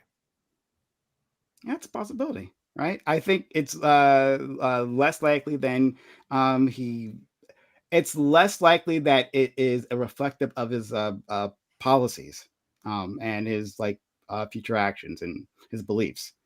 Yeah, I guess Pisco. I people I see in chat are being like, "Why are you defending Prime so much?" Well, me and him talked about this for 2 hours, and even though I don't agree with him at the end of that, I still think that Platner should have either stepped down and be replaced by Progressive, or Janet Mills is a better option, because I think this is incredibly bad judgment. And I do think he's at least lying. The idea is, no matter what the story is, whether he lied about it or not or whatever, his policies for decades do not demonstrate that he's a secret Nazi. So I think the risk that Prime is making that he is one is far lower than him actually being sincere in his progressive policies. And while this might be bad judgment, in his calculus, these policies are more worth it than whether or not he's. Did we see in the? Go ahead, guy. I just want to say quickly, this hand waving of like it's an Nazi adjacent tattoos, no big deal. In my opinion, as a Jewish person, it kind of normalizes like Nazis in society. Like, well, he got by accident. What's the big deal? It's just a Nazi adjacent tattoo, you know? That's kind of my problem. Well, wait, again, I'm not really fighting with you guys, but this is, now I'm curious. Would electing a segregationist not normalize segregation? Well, Yes, IRI said he would. Yeah, I don't think IRI said that. No, but I think IRI bit the bullet to the extent that he answered the question, which was like he's going to support the Democrat. He's a strong inclination in that sort of direction. Is that he would support the Democrat over the Republican? Platner. I mean, he was Yeah, in just the like general. Okay. he Okay. totally raked you over the coals, Soy Pill, for you feeling bad about Jay Jones, and so I think the implication of that is Thank you for all being IRI. consistent. I think it is. No, consistent, yeah. he's just observing some negative that's kind of downplaying, what's it called, euphemistically referring to it as a Nazi. Yeah, base. this is why I asked So- Prime if it was an Israel-related tattoo, if he would feel the same way. And to his credit, he said, yes, I would. I would dismiss it as he doesn't hold those beliefs. He just happened to get it, and maybe he was kind of a shithead about not getting it covered up, right, Prime? I mean, that's what you said, right? Yeah. And to be clear, even if it was like the Star of David or whatever it is, right? Like I would call it a red flag, right? Like this is something I'm going to keep in mind, right? And if there are other things that come out that are distasteful, that are outrageous or whatever, right? That might equal, right, within my calculation, oh, I can't support this person anymore. Just right now, this isn't determinative of that for me. Okay, but hold on, let's Okay. add, hold on, but let's just one question to everyone, right? Like, do we think that Platner is a secret Nazi? That this is proof that he's a secret Nazi? Let's go around, make sure. So Pisco, you don't think so? I don't think that it shows that he's a secret Nazi. No. Okay, IRI. I don't, but I think it shows he maybe doesn't really care about what people think about Nazis, I guess. That I think that's fair. All right, Soy Pill. Yeah, I mean, you know my position. I think he handled this very irresponsibly, and I don't really trust his judgment very much. Yeah. Hutch. I don't know, but I think his judgment is horrible. And I don't think that this is a justifiable risk against a woman that has defended that seat 5 times. On this seat. And Susan no, Collins. this is running for no. Oh, Against Susan Collins, not I Janet thought you were Hill, yeah. talking about. No, sorry, excuse me.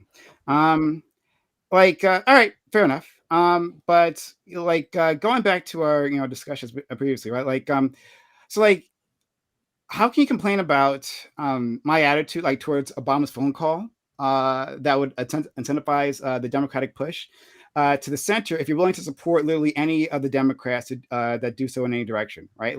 What's their incentive to change if they get support no matter what they say or do, right? So let me clean that up, right? So what's the incentive of the Democratic Party to be better if no matter what they get support, right? No matter what they, yeah, go ahead.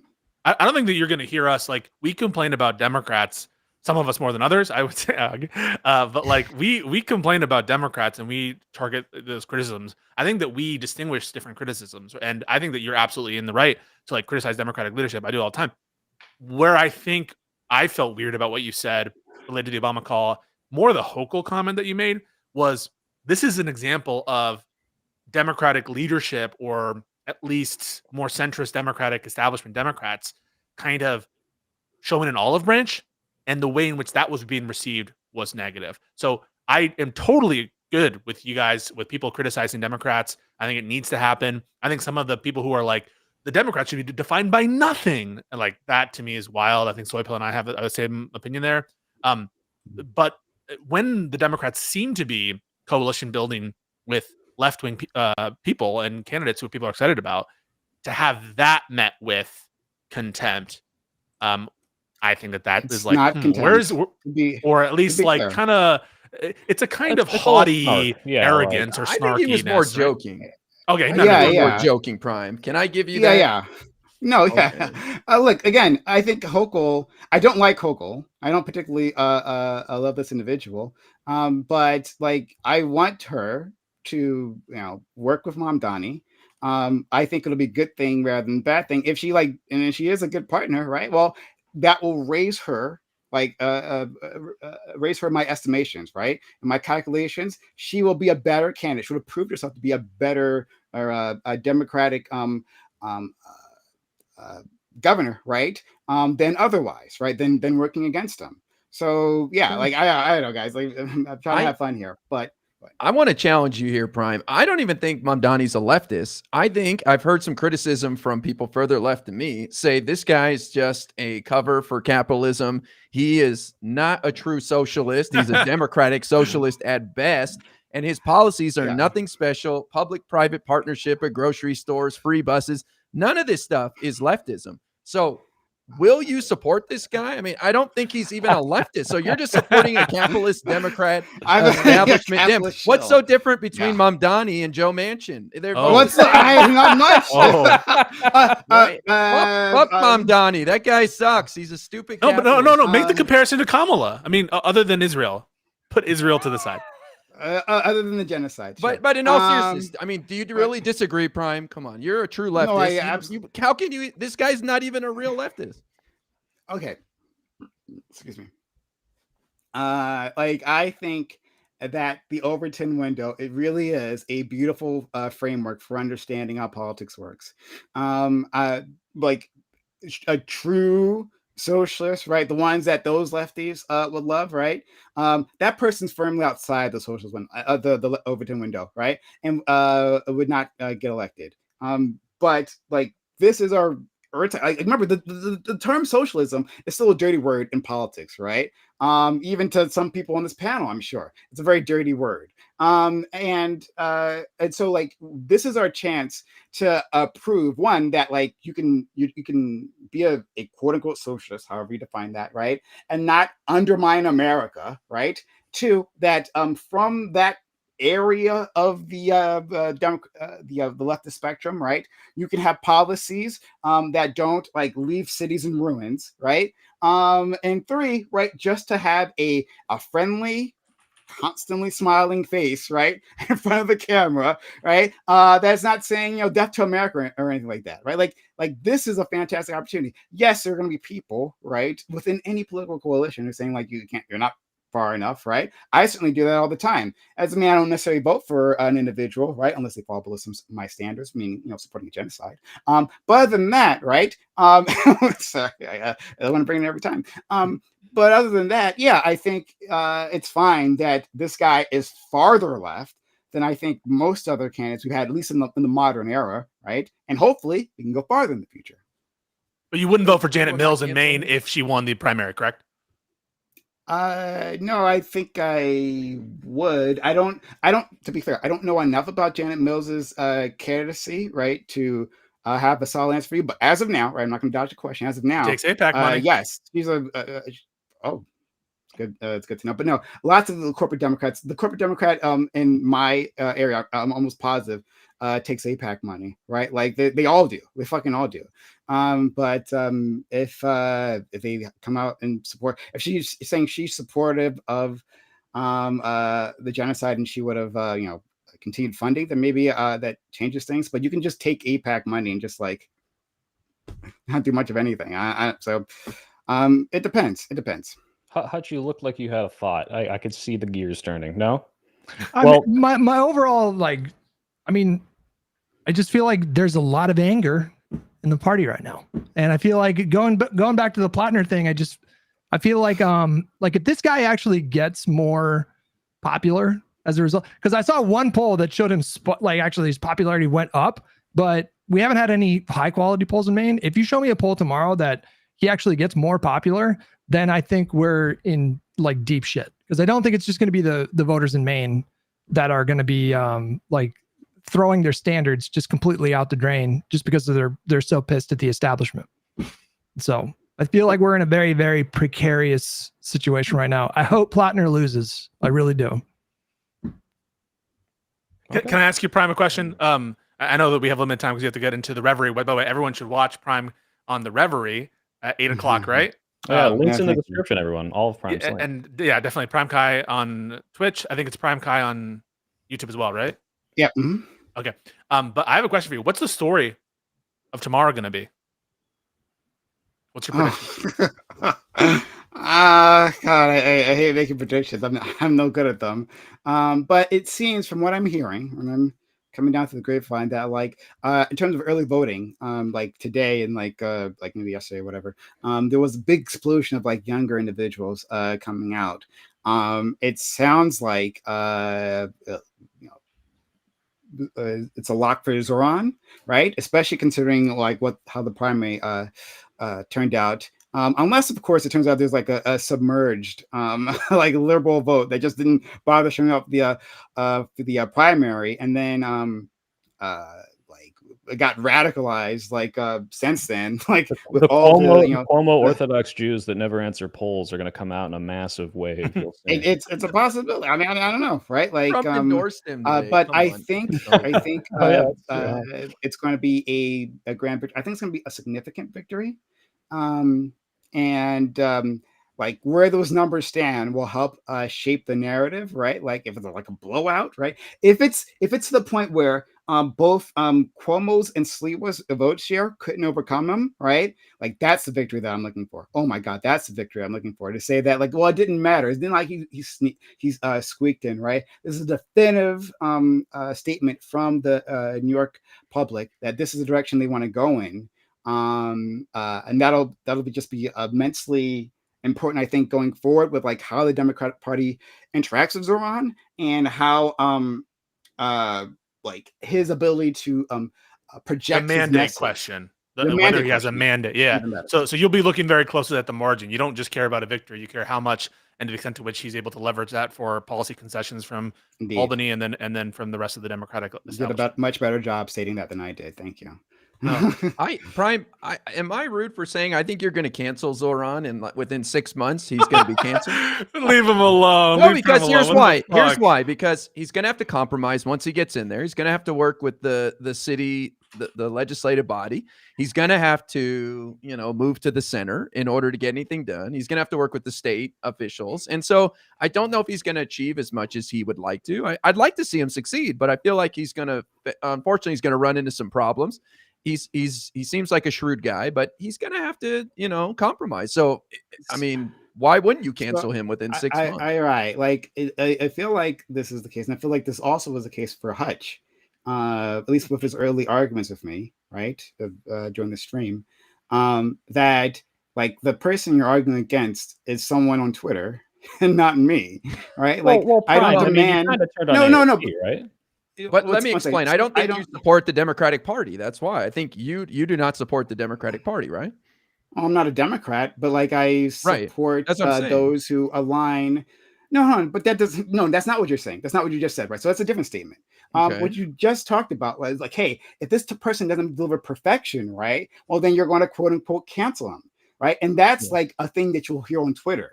That like there was some level of compromise, right?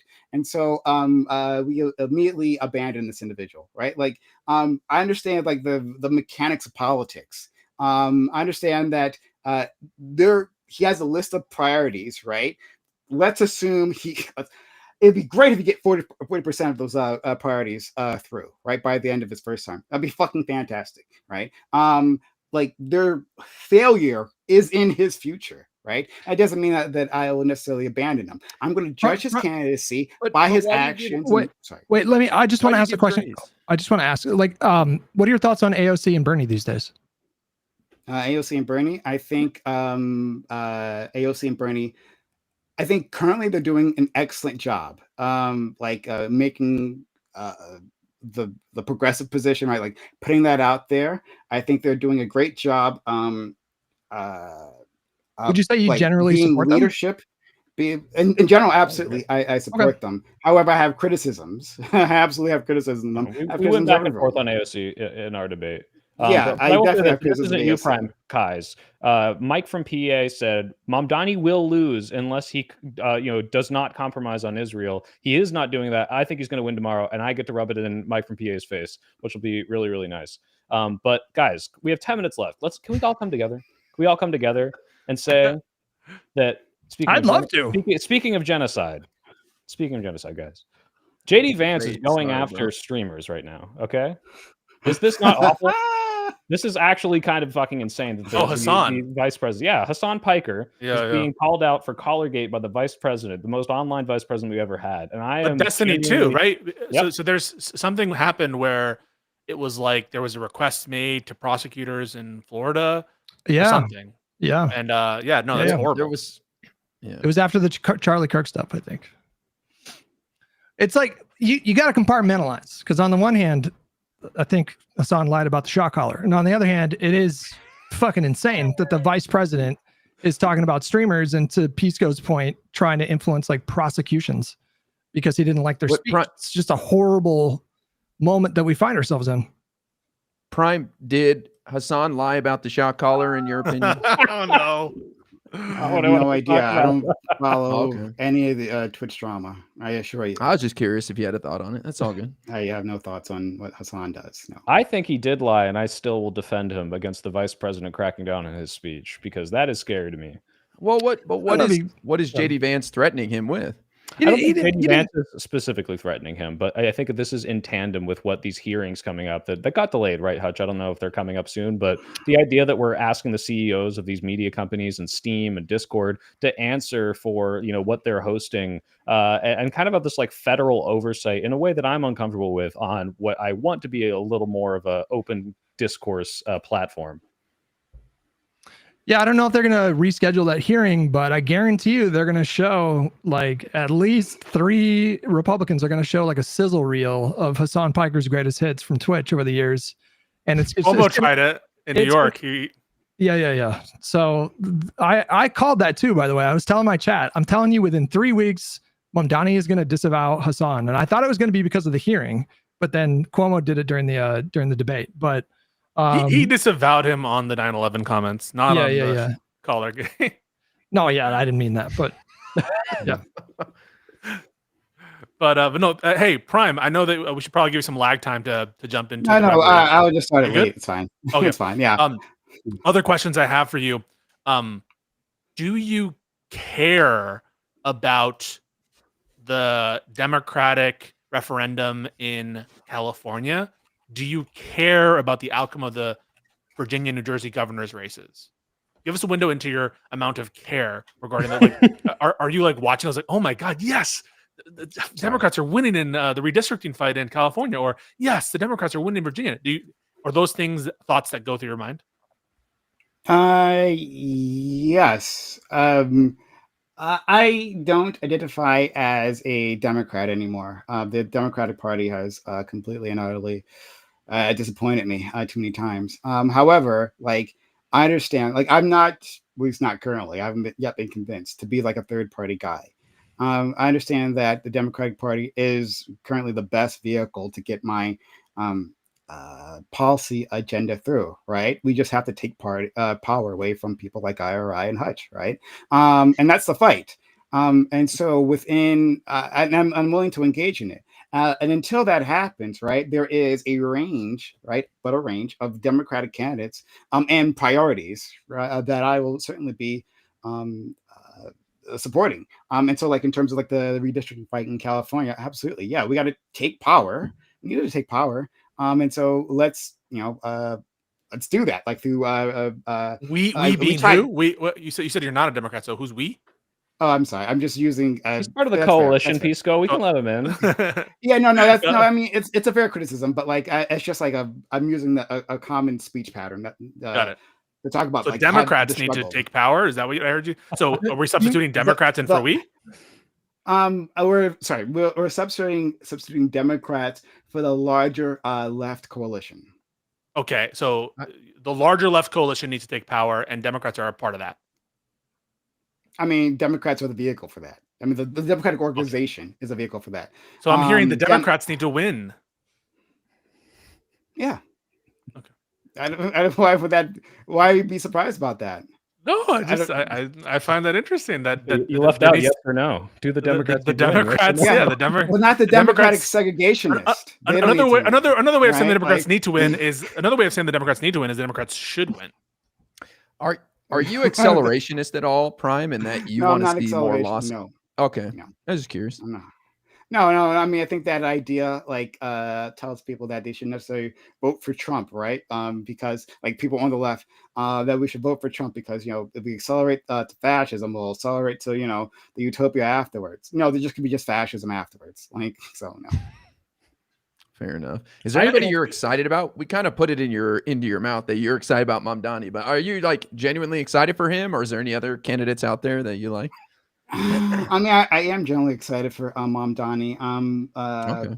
There are other to be fair, to be perfectly honest with you, I haven't followed all the races of this particular midterm. Like Mamdani has been more of my focus. What about Tallarico? You like Tallarico in Texas?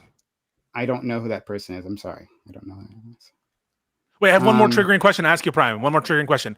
So you think that right, like Kamala Harris supported a genocide, and you're not comfortable in supporting someone who supports genocide. Why are you comfortable supporting someone who supports a genocide? Support someone who supports genocide. So, So who for would example, that be? why would you support AOC who supported someone who supported a genocide? No, this is where I had my criticism, right? In terms of soy pillar members, right? Like, AOC voted, or she voted president or something, right? Rather than voting against like sending weapons to Israel, right? Like Well, that's a big I know, fucking. but she supported Kamala. So why are you comfortable supporting someone who supported someone who supports a genocide? Yes or no? You understand my question? So I know she doesn't no, support the genocide. I But understand she your supports question. someone. I who get your supports. association. Okay. Yes, I get your association. I think it shows one, not that she is a Zionist, right? It shows bad judgment, right? And just because a person has shown bad judgment does not necessarily mean I'm going to To toss them away. support someone who supports a genocide? Would you support someone who supports someone who supports a genocide? Okay, now I'm losing you. But no, no.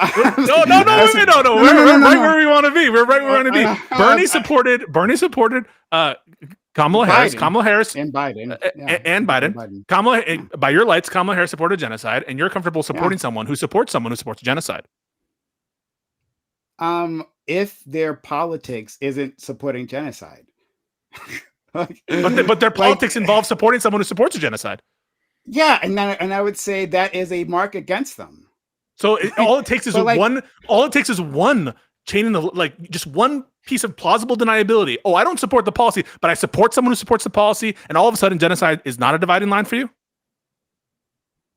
Genocide is a dividing line for me. I guess, Prime, imagine someone more to the left of you saying, how dare you support AOC because she supports a genocide supporter. And like in the same way that you would get on people's case for Kamala, it seems like someone could make the exact same argument for AOC because she's also supporting Kamala, right? Like, where do you draw the line? How many degrees of separation before they're still supporting genocide, if not in big positions of power doing it, right? I draw the line at actively sending money to sponsor the genocide. But supporting someone who supports sending money to genocide, that's okay. Yes. Is that okay? Yeah. Okay. No. Yeah. Yeah. That's okay. I'll draw that line and say that's okay. I like also like. There are people in my life, right, who support someone who support AOC, right? So support someone who supports genocide, right? Like, yeah, there are people in my and will I break off contact with them? No. However, if they were instead, right, an active Zionist and supported the genocide directly, then yes, I wouldn't support. I throw them out, right? I wouldn't support them. So, like, yeah, there is a line, yes, and I think it's fair to say, well, maybe that's arbitrary. Fair enough, right? That's where I'm drawing it. That's where you draw it. The standards I'm having. I'm saying we all can have standards, right? It's clear that our standards are quite different. My standards is, hey, don't directly support the genocide, right? To be clear. Well, then Kamala didn't do that because Kamala didn't. She couldn't have changed the decision-making process there, and she didn't directly send funds there. She wasn't part of the congressional, group that did that, But her promises, her campaign promises, were that she would continue Biden's. Oh, got it. That's the directness. Got it. Okay. Yeah. So, Prime, it's been 9 months since Trump took over. Would you argue that Kamala would have been any better in general and on Israel? In general, yes. On Israel, possibly not. Let's see how this ceasefire, it's not a peace deal, but ceasefire plays out. But right this second, and I have lots of criticisms of the deal. We can talk about it some other time. But right this second, we have a very tenuous ceasefire that Biden failed to answer your question. That Biden failed to deliver completely, right? That apparently was impossible for the U.S. president to actually throw their weight around to accomplish. But then Trump actually did throw his weight around and then did seem to accomplish it. So, again, we have to see if it even holds. There was a ceasefire when Biden left. No, yeah, when Trump was coming in, right, under pushed by or accelerated by his criticism of Israel. I remember that time, right? I remember what was happening there, and Trump came in and said, "Oh, we're gonna end this. We're going to solve Israel Gaza," right? Trump put on that political pressure, and Netanyahu responding to him. Biden, as far as we know, did fucking nothing. Nothing changed, as far as I can tell, under Biden. If you have other information, I'd love to see that. But as far as I can tell, nothing changed under the Biden State Department. Well, I'm just saying that when Biden left office on January 20th, there was a ceasefire, an active ceasefire. Yeah, you And know then that you're giving Trump credit for getting a you- ceasefire 9 months later when we already had it in January. Well, And Trump first of all, failed to get to phase and then- 2 and failed to keep it going. Okay, all right. So Right. okay, so here's your options. You can give Biden that ceasefire, right, and say that, well, okay, well that fell apart in like 2 days. So Biden gave us a worthless deal. Okay, you can do that. No, right? no, Or it you can fell put this apart on after Trump took over. It whatever, that deal fell apart. But or you can say that, like, and the obvious thing is that like foreign governments respond to the incoming president because they know that one's the ones in power. Like there's a lame duck, right? And there's no reason to like give any concessions to a lame duck, especially in a war that you're winning, right? There's no reason to give concessions to a lame duck. What you're responding to is a rhetoric of the person who's just about to get in the seat. Is that unreasonable that foreign powers would do that? Respond Well, to but the new that's- administration in different ways. No, I'm saying that. Yeah, saying It's that, like, not unreasonable. but even it's a criticism okay, of Trump in that case.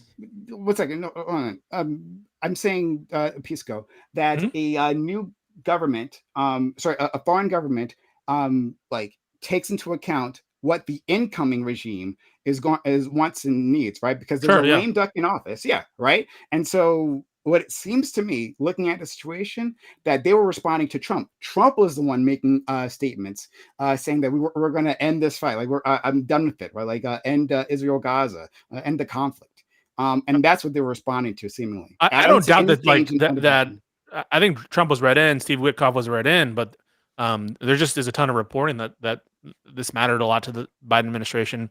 And Hold on, I but guess what changed? But what what did do you they do different? Like what was the change in the State Department? Like what actions were taken? And maybe I'm not sure. Maybe I there can was, answer that. but I I can don't answer that. know. Okay, please do. So the only reason that aid was even allowed into Gaza in the first place was because of the Biden administration. And so like the Israel The when only the reason state- it was cut off is because of the Biden administration. Go ahead. so Wait, why? there was a Because 2.5 the Biden administration allowed for it. They didn't put pressure. They allowed Israel. Wait, hold on. To Hold sorry, on, go hold ahead. on. There was a 2.5 month blockade of aid going into Gaza that happened on Trump's watch, not Biden's. Biden, the State Department, they went to Israel in the beginning of that war and they said, "What's your plan for humanitarian aid?"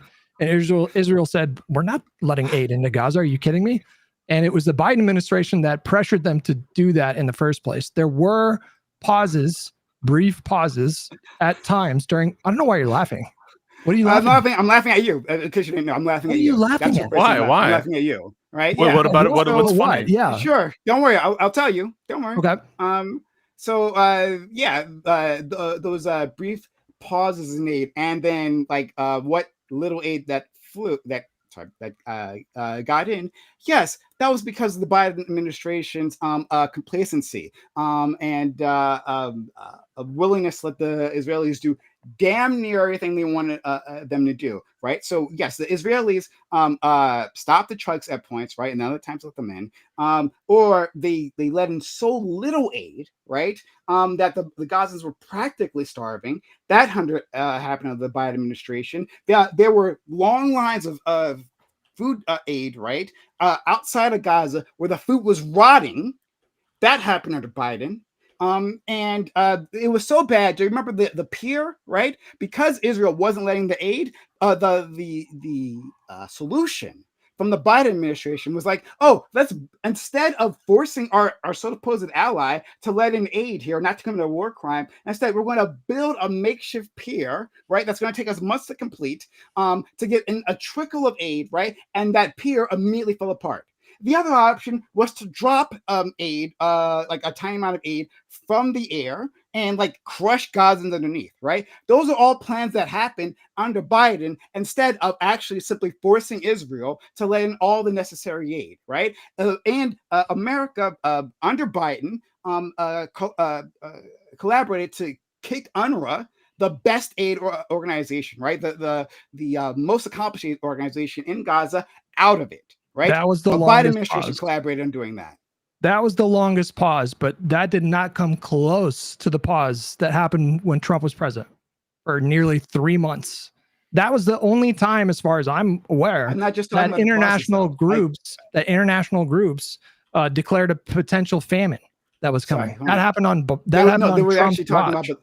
They were talking about before No. then. Sorry, they were absolutely talking about No. famine before then. 100%. No, we're talking about Okay, well, whatever. the official designation of famine that came from, I don't know if it was UN or if it's another group that did it. That never happened on Biden's watch. That happened on Trump's watch, though.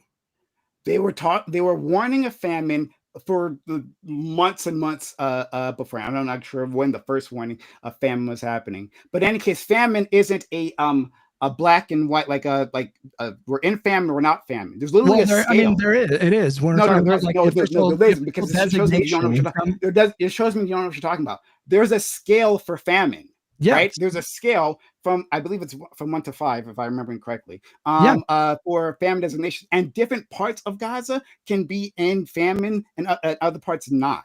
Right. And so there's at some point some sort of calculations where you declare the area, quote unquote, in famine. But that doesn't even mean that everyone in there can't get food. Right. It's actually a very complicated calculation there. And they were talking about how areas of Gaza were going into famine during the Biden administration. Anybody can look this up from any of our audiences, and you do that. You can look up if the famine conditions ever reached anywhere close to what happened on Trump's watch during Biden's. Anywhere close. Yeah. So, but that was the whole purpose of the question, Prime, was would Biden or Kamala have been better? And I think you just kind of put it in words there. Yeah, it wouldn't have been as close. They would have been at least marginally better, if not more than that, depending on how much credence Kamala were to get to Netanyahu, right? No, that's not what I said. I don't know how you got that. I thought it was very clear. I don't know if they would have gotten this ceasefire. I don't know. We have 2 ceasefires. It's important. It's important to know why the ceasefire happened. So there's a couple things contributing to that. Number one, Israel lost a ton of international support in the last year, and then the other reason was they did a military strike in Qatar without telling Donald Trump, and they ended up killing a bunch of innocent people. So that put a bunch of political pressure on them to come to the table and try to get a deal done. This wasn't political pressure works. No, but this wasn't the result of the Trump administration in the background, tirelessly working for a ceasefire. That's not what happened. I'm sorry. Say that last part again. I didn't hear that last part. This wasn't the ceasefire happening was not a result of Donald Trump and his administration tirelessly pushing for a ceasefire. The political conditions changed for a couple of reasons that put pressure on Netanyahu to put a deal together. My argument is that the U.S. president, it was always within their power, right? Even under Biden, that they could have cut off aid, they could have conditioned aid, you can't do that. and they would absolutely can't. They absolutely have the ability to do that. What are you talking about? Of course they can. It's the Congress. Okay, whatever. The Congress determines whether or not aid goes out. He can't unilaterally stop it. Donald Trump was impeached first of all, they can unilaterally send aid. And Biden was the force within the Democratic Party, right, that pushed for support of Israel during all this. Everyone at the very start of this in 2023 assumed Israel was going to bomb a bit. That's what they do, right? Destroy a bit of buildings, right? And then they would have gotten their get back and things would have went to normal. Biden was in full support of this escalation in the war, right? So Biden put political pressure on the Democratic Party to continue supporting Israel in their time of need. That's a separate thing. I'm just saying the president cannot. No, it's not a separate thing. That's literally the thing I'm talking about. The president cannot unilaterally end aid to a country like that. If the Congress, but he can. If the Congress, apparently the Supreme Court disagrees. If the Congress, apparently you don't understand politics now. Right. If the Congress appropriates funds to go to Israel, who is the Congress responding to? Who was the Of course- Democratic Party of course responding he's- to? Of course, I Your never leader? said, Oh, bro, okay. I Do never- the Democratic Party bro, follow? I do they follow never their said leader? that Biden did not support aid for Israel. Okay. I'm pushing back against the idea that he could have unilaterally stopped it. That's not how it works.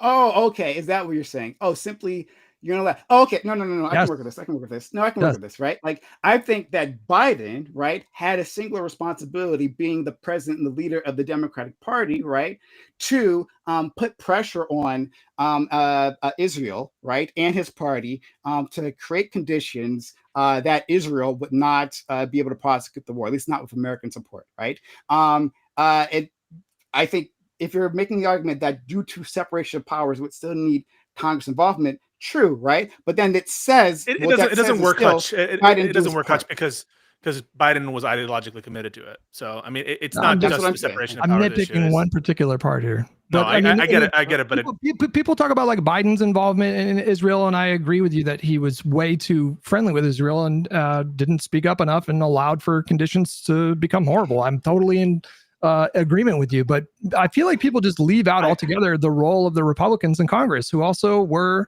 pushing for this aid. I mean, Mike Johnson was the Speaker of the House, and he was. There's plenty. No, fair enough. I'll give you Right. this. No, hon. I'll alter my language. I'll do that. I'll say that there's lots of blame to go around. Fair enough. I think Biden gets the lion's share of the blame because he's ideologically, as our friend Pisco, ideologically committed to the project, right? And he pushed his party to continue supporting this conflict, right? Which is how we got to this point in history. That this would have ended. We could have ended this far sooner, like within like November of 2023, if Biden had put on he had done what everyone expected him to do, honestly. All right. Who is your leading 2028 candidate right now for the Democrats? I have to know. Who's your horse? As of now. You don't have to stick with it, but as of right now, if you had to vote in the 2028 election, who are you casting a vote for, Prime? I don't. Myself. Myself. No, that's the only one I can trust. Honestly, really. No, come on, answer it. Wow. Come on, nobody. No. I'm just like, I don't like prognosticating like this. But like, hold on. I'll answer the question. Sure, because there's no one better, as far as I know. AOC. Let's go, Brian. The Hey, reluctant I'll drink to AOC that. I'll drink to vote. that. The reluctant AOC. The reluctant AOC. But it can be enthusiastic. We can change this. I think she has the potential to make an enthusiastic. But right now, it's a bit more reluctant. Damn. But I honestly have a lot of faith in her. Right. I'm being a little hard on her, but I do have faith that she has the political talent, the know-how to attract left and form a coalition with liberals like yourselves. Okay. Well, on coalition building, we'll let you go on this, Prime. Tomorrow is voting day for a lot of people. California voters, you got to get out there, vote yes. Virginia voters got to go out there, down ballot Dems. Any other important elections that are definitely going to have some mandates on there, guys, that I'm not thinking of right now? I think Spanberger, yeah. There's also control of the Pennsylvania Supreme Court. Okay. That's the big thing that's happening. Yeah, we want to keep control of that. Was it the Virginia election with the Virginia Governor AG, and it's also the House of Delegates, I think, too. So it's a trifecta is on the board potentially for Democrats in the Commonwealth. I'm going to be massively disappointed if it's not like a blue just blowout across the country. That's where I'm at. Thanks. You know what they say: don't vote once, vote twice. Hutch, I would like to have. I think you and I we've like run into each other on these different panels. But we've had everyone else in our way. I would like to have a one-on-one conversation with you at some point in time. Yeah. And so we can work out our differences. Hopefully, do a little coalition building between the two of us. What kind of DMs did you get there? Oh no!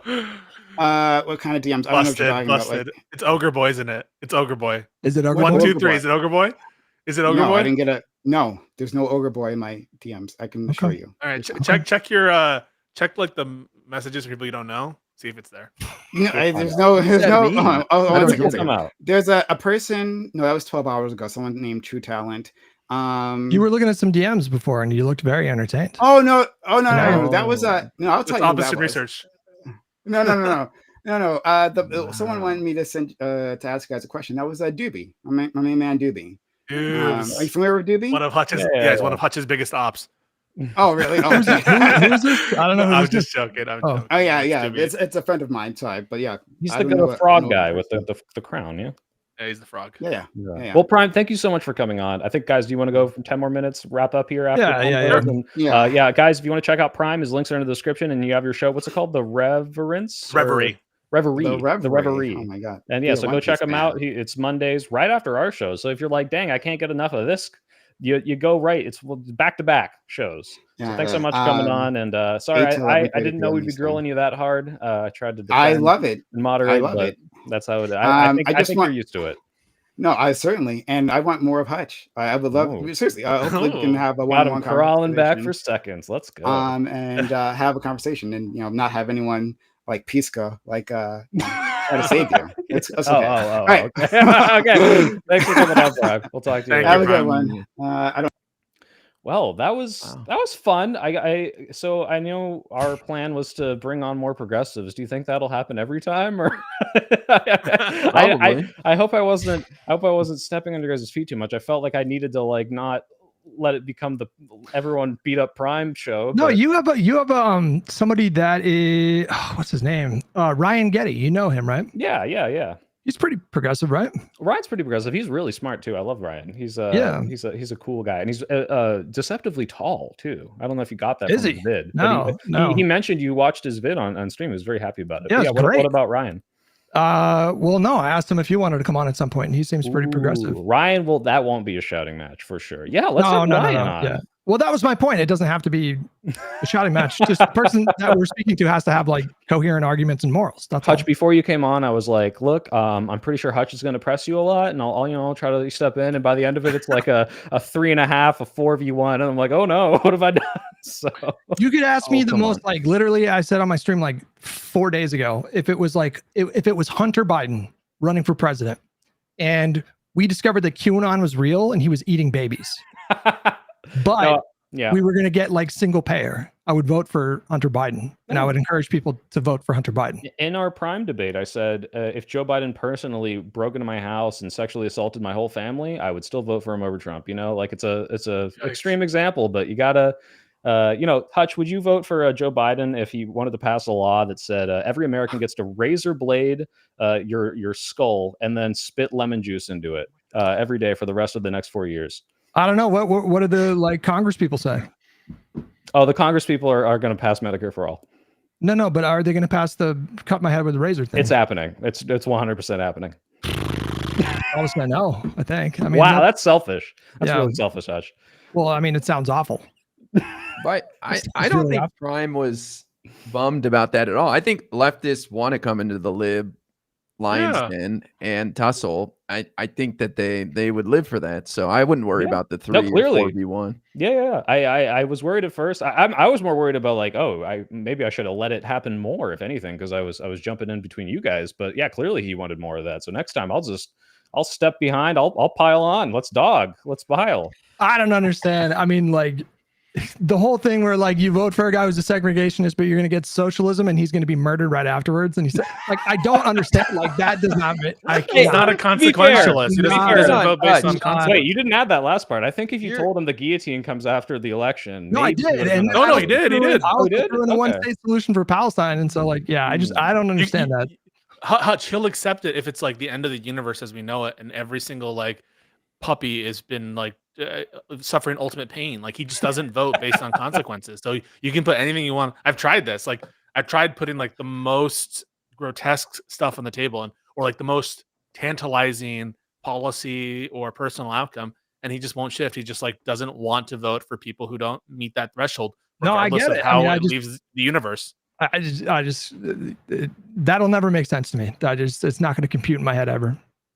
Yeah, I think it's a little harder when you see the consequences of a segregationist or people have lived through that. Just on principle, it feels wrong. It's almost this visceral disgust for it. But it's very easy for people. I'm not trying to oh, you're so privileged, Dutch. But yeah, when you can kind of remove yourself from some of the consequences, it's easier to engage with the hypothetical than to try to think about the reality of how that would play out and not just in isolation. I don't know, but I feel isn't it privileged to remove yourself from the consequences of allowing Republicans to keep power? Yes, I mean, that feels ultimately privileged. Yes, this style of politics was just the norm for decades, and it's really only been in like the last like 20, 30 years that we really drifted away from that, and I don't think it's produced good results. Do you guys? I mean, I just feel like this is not a functional way to do politics. It's just going to be. I actually, well, I might disagree a little bit because I think we've gotten more progressive on our side, and it pushed Biden. You know, Bernie's success pushed Biden further to the left, and I support progressive policy, and I want to see bigger things. I know you do too, Hutch. So I don't know. I mean, in some ways, I think it might be working to some degree. But you're not going to get the kind of progressive policy that I think people want, like the big bold stuff. Like Pisco really wants like big bold stuff, and I think so. I mean, all of us do, right? But like you're really focused on that, and it's like, you know, you look at the map and it's like, I don't know. We should probably talk about the filibuster here. Like, to be honest with you. Shit. I can't believe we almost missed that. Yeah. Yeah, we almost missed that. But I just want to say, I don't agree with Prime on like the big stuff. Though. Like Prime said he wanted to cordon off Wall Street so that, and like, I don't know, barricade it or some shit. Yeah, like, yeah, I'm like so in favor of New York not doing that and us being the center of like finance and commerce and all that shit. And so if Mamdani starts like, I don't know, seizing the stock exchange, I'm sure I'll be like Bane, against them. Like Bane in the Dark Knight Rises. I'll be right with the MAGA people, like chanting down against that. Is he on the Rothschild like shoulder? Like, do you feel in shock? So can I say about the filibuster? Yes, I want to say. I told you, Pisco. Chuck Schumer might actually be responsible for getting rid of the filibuster because of his choice to not fight in March and to fight now. Look at Donald Trump is out there saying, let's go get rid of the filibuster. I don't think we have the votes on our side to do it because of the Chris Coons and the Mark Warners of the world. So they might actually get rid of the filibuster. So Chuck might actually be brilliant in the end. I want to push back here and say that this is the 5th time that Trump has called for the filibuster to be scrapped. And both Johnson and Thune have both like publicly said, like, we're not going to do that. Now that might change. Like he might actually start putting like real pressure. He never really did that before. It's not the same thing as like some of the other things that he's pushed for. But if he starts throwing his like full like muscle behind it, then maybe this time it'll be different. But this is not the first time he's done it. They do not look like they want to do this. Like Thune and Collins or Johnson, sorry. Right now. They're not like presenting like they want to do this at all. Why do you guys think they don't? Because I don't know if this is me being doomerist or alarmist, but it seems to me the reason they don't is because they still believe there's a chance that Democrats can take significant power back. It's not over. It's not Jover, as they say. The elections still matter. Yeah. We will still have midterms. We may have a blue wave. Obviously, we're hoping for big blue tomorrow. I think they're thinking there's not enough going to be voter suppression in 2026. And they're like, we cannot let them have this if they get the majority. Yeah. It preserves their power as a body and individually. The more difficult it is to get a winning margin, one, it's less punctuated criticism and pressure that can be applied to any individual member of Congress, because the margin, if it's like 12, and you know, there's more power in numbers, and so it's harder to individualize one person and apply pressure to them. And every particular member is more important. In that respect. So like, I think that they're trying to preserve their individual power. And then the Republicans in general, were they to get rid of the filibuster, they don't have like big ideas on healthcare. Like, what are their big ideas that they want to, like all their big ideas that we can think about are unpopular. Nationwide abortion ban, nationwide, I don't know, get rid of Obamacare. So that's not stopped them from, sorry, go ahead. The procedural limitation of the filibuster prevents and this feeling of weakness. Oh, we can't do it. Oh, we can't do it. Oh, we can't do it is a crutch for them, because they know if they were to try to enact their agenda, it would be a huge pushback. Yep. They'd have to present real solutions, and they don't have any. And so they would lose, and Democrats would win. I mean, they do unpopular policy already. So like the fact that the policies would be unpopular, you know, I don't know if that really makes a huge difference, but I mean, obviously they'd be more. They do it unilaterally, and on things like taxes, where it's a little bit less, you know, they can try to sell a tax cut. They can try to sell like defunding stuff. It's a little more opaque how that is, but it's harder to hide. Like Obamacare was hard to hide, and that was a rallying cry for the Republicans. Now ultimately became a very popular situation. But the kind of legislation that for which the filibuster is a sticking point, that's the stuff I think that in general is harder to hide. You know, raising the minimum wage, making new expansive bureaucracies. These are things that I think are tougher. And it's easier. Like, yeah, Trump is on his island. He's doing what he wants unilaterally and unpopularly, but he's kind of a beast in and of himself. I think the Senate Republicans are more worried about their own races. it's giving more power to Trump in this exchange. I don't think that would be true if the Democrats got rid of the filibuster. That's why I think that the incentive structures are very different. Also, to respond to you, IRI, I don't think that it's likely that they're going to get rid of the filibuster because of the incentives that we're talking about. And also, I don't know why that dynamic is different between March and now. Like, if they're going to get rid of the filibuster, surely it would also happen in March versus now. So I just don't see a discontinuity there or a symmetry breaker. Yeah, go ahead, Ari. Well, I'm not sure Snap would have run out of money in March. I don't know the intricacies of that. I don't know. Also, the insurance premiums coming up for renewal and all that. The notices going out, the timing of all that. But I agree with you 100% that the filibuster is just used by crutch by the Republicans. And this should make people out there feel better about the future, that Republicans think there's a very, very real chance they will not be in power in the future. So that should make people feel better. The other thing that we should unpack here is like if and I don't think they will either. I agree with you, Pisco. I don't think they'll get rid of the filibuster. But if they did, I actually think that would be insanely ideal for the Democrats because they would inherit that situation. If the Democrats were the one to get rid of the filibuster, they would have been punished by voters for overreach. I mean, this happens literally every single presidency. I just don't know why that's your intuition, Hutch. Like, do they give a fuck? Hold on. Let me finish. Like, this is a thing. Every single modern president, like for the last several decades, at some point, the public perceives the administration and the incumbent party as doing overreach, and then they punish them. So if the Democrats are the ones to inherit the filibuster, they don't need to worry about that at all. They can just start doing stuff. Now, the voters might punish them for overreach if they do expansive legislation or whatever. That seems likely to happen, but this is ideal. And we would get let's say we get a trifecta in 2028. We would get 2 full years without a filibuster. The Republicans only get the next year, and they're already on the back foot. They have no political capital right now. I don't know if you've seen Donald Trump's numbers. They keep going down. It's bad. That's great to maybe see. you're more informed than me, Hutch, but like, do voters know what a filibuster is? Like, That's what I do they mean. really Like, vote on no. this? isn't this the opposite lesson from abundance? Isn't the opposite lesson from abundance like the proceduralism isn't as important, and what matters are the results? Like, I don't think that anyone is running a successful campaign based on filibuster reform. I didn't say anything about campaign. Or that talking about, like, punish for there's a overreach, negative. but, like, Where is the precedent for a party being punished for these kind of procedures? Like, the Republicans weren't punished severely for their overreach with respect to the Supreme Court justices and failing to go the precedent stuff. I just don't feel that there's this knowledge and care. They were out of power. But in general, my intuition is that people don't really give a fuck about procedure and they don't pay attention to it. That's my I looked this up and it's somewhere like 60 to 70. I think it was only like 20% of the country felt confident that they could like detail what a filibuster is, and then 40% that said that they kind of know what it is. I don't know what that means. I would assume that a lot of those people actually don't know what it is. So like, I don't know what they don't know shit. They don't know shit, bro. They don't even know about the Electoral College. To your point, though, I think you're right. Like, I don't think Americans, for the most part, think about like Senate procedure. That's not something that really motivates them to go to the polls.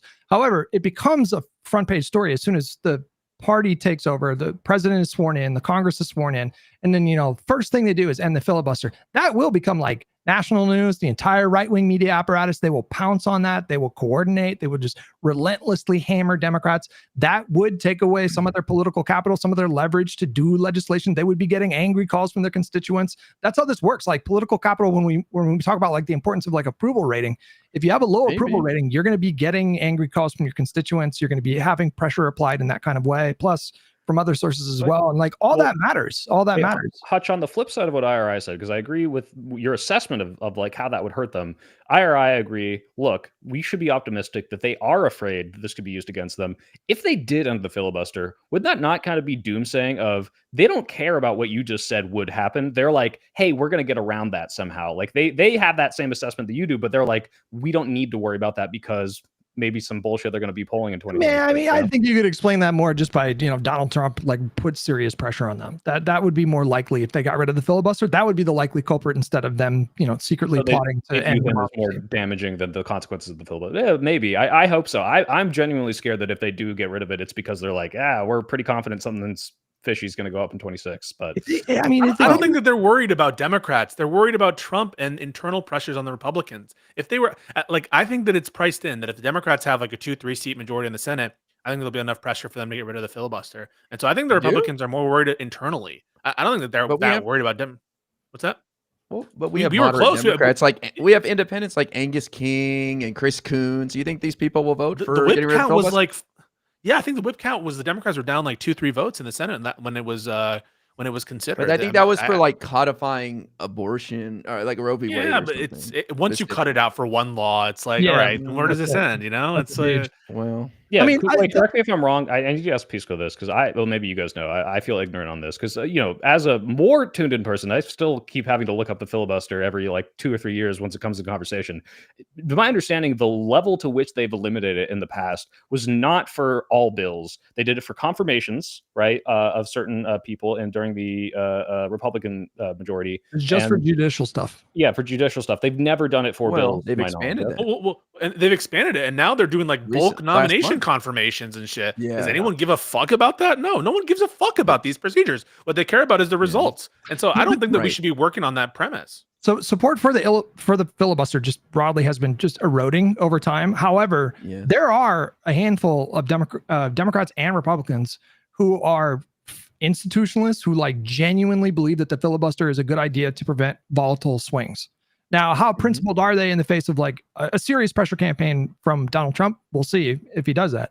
But that is true. You can find like a lot of Fetterman is for sure Well, like principally in No, favor of I the just think that filibuster. it's a stupid principle because the Constitution already provides for those checks on people like moving too fast. Like the Constitution already has a sluggish process for legislation. We have 2 chambers of Congress and needs to go through the presidency. If the president like vetoes it, then we need to have like 2/3 majorities in each house of Congress. So it's Yeah, but already I a mean- sluggish process. And so this whole the filibuster thing is an extra constitution. It's not found in the Constitution. And so I just disagree with the notion that we need to provide like extra restrictions in Congress when the Constitution doesn't provide for them. I think not there's an arguing argument against- for that. I'm not arguing against the filibuster. Like I'm like 60-40 in favor of getting rid of it. It's like tepid support just because there are ways that it could backfire. Not like I'm glad 51-49 in favor of getting rid of it. Well, I also want to say that, as Pisco pointed out, like majorities would be pretty slim no matter who's moving forward. And I'm not sure the Republicans would even have the votes if they got rid of the filibuster to pass some of their worst stuff anyway. Yeah. not right now. Maybe at the start of the term when the approval rating was way higher. He was like above 50% back then. Yeah. Well, you're if he was right. putting pressure on them to end it, approval he probably put pressure on them to pass the legislation, right? Like that same Yeah, but force is going to be there. They've got to win. They've got to win re-election. They're going to be around after Trump's gone, and so I think they're kind of looking out for their future too. Well, speaking of Trump being gone, did you guys see the auto pen adjacent scandal where he doesn't even know the people he's pardoning? I don't really think it's I that, never want to hear like, yeah. Just go ahead, sorry. All right. I never want to hear Republicans say that Biden was clueless and auto pen pardoned people without his knowledge after that 60 Minutes interview where Trump said he had no idea who the guy was that he pardoned who founded Binance. What a That's joke. true. That was What I want to say is crazy. like, I don't have a problem in principle with the president like knowing in general the kinds of people that he's pardoning and for what. So like, if it made sense, and obviously it was deplorable to pardon like all the Jan 6ers. Like if that made sense, I wouldn't be like, oh, he needs to know the name of every particular person.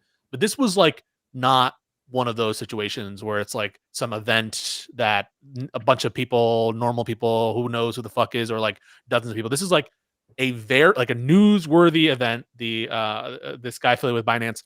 And so it, I think, is shameless that he would be like, oh, I don't know who the fuck it is. And he But the hosts truth is- Trump and Melania coin, right? Yeah. That's on his site. No. Well, Yeah. his company like bought, was it $4 billion, $2 billion worth of Trump coin, propping it up. Hmm. Someone in chat said, sorry, this is, I don't mean to get stunlocked here, but it applies to what we're talking about. They said the Jokai, whatever that is. I think what makes Hutch so frustrating concerning popular versus unpopular stuff is that Republicans have such incredible control over the narrative that it feels like it all doesn't matter. Okay, so there's this thing in politics called the Green Lantern theory of politics. Oh my God, I was going to ask you to explain this. Thank God. I'm just playing. No, but this is like reverse Green Lantern. Like they are not in control of the narrative right now. Like people need to dispel with the notion that Donald Trump is like strong and the Republican Party are strong right now. And please God, like I'm just waiting for the results tomorrow because if it's a fucking blowout, then we can finally point to something and say they do not have control right now. They are very, very, very weakened. But they are struggling as a party right now. And all of them are wondering, what the fuck are we going to do after Trump? They're all thinking that Yeah. right now. They are not in their heads thinking like, oh, we're fucking impervious, we're untouchable.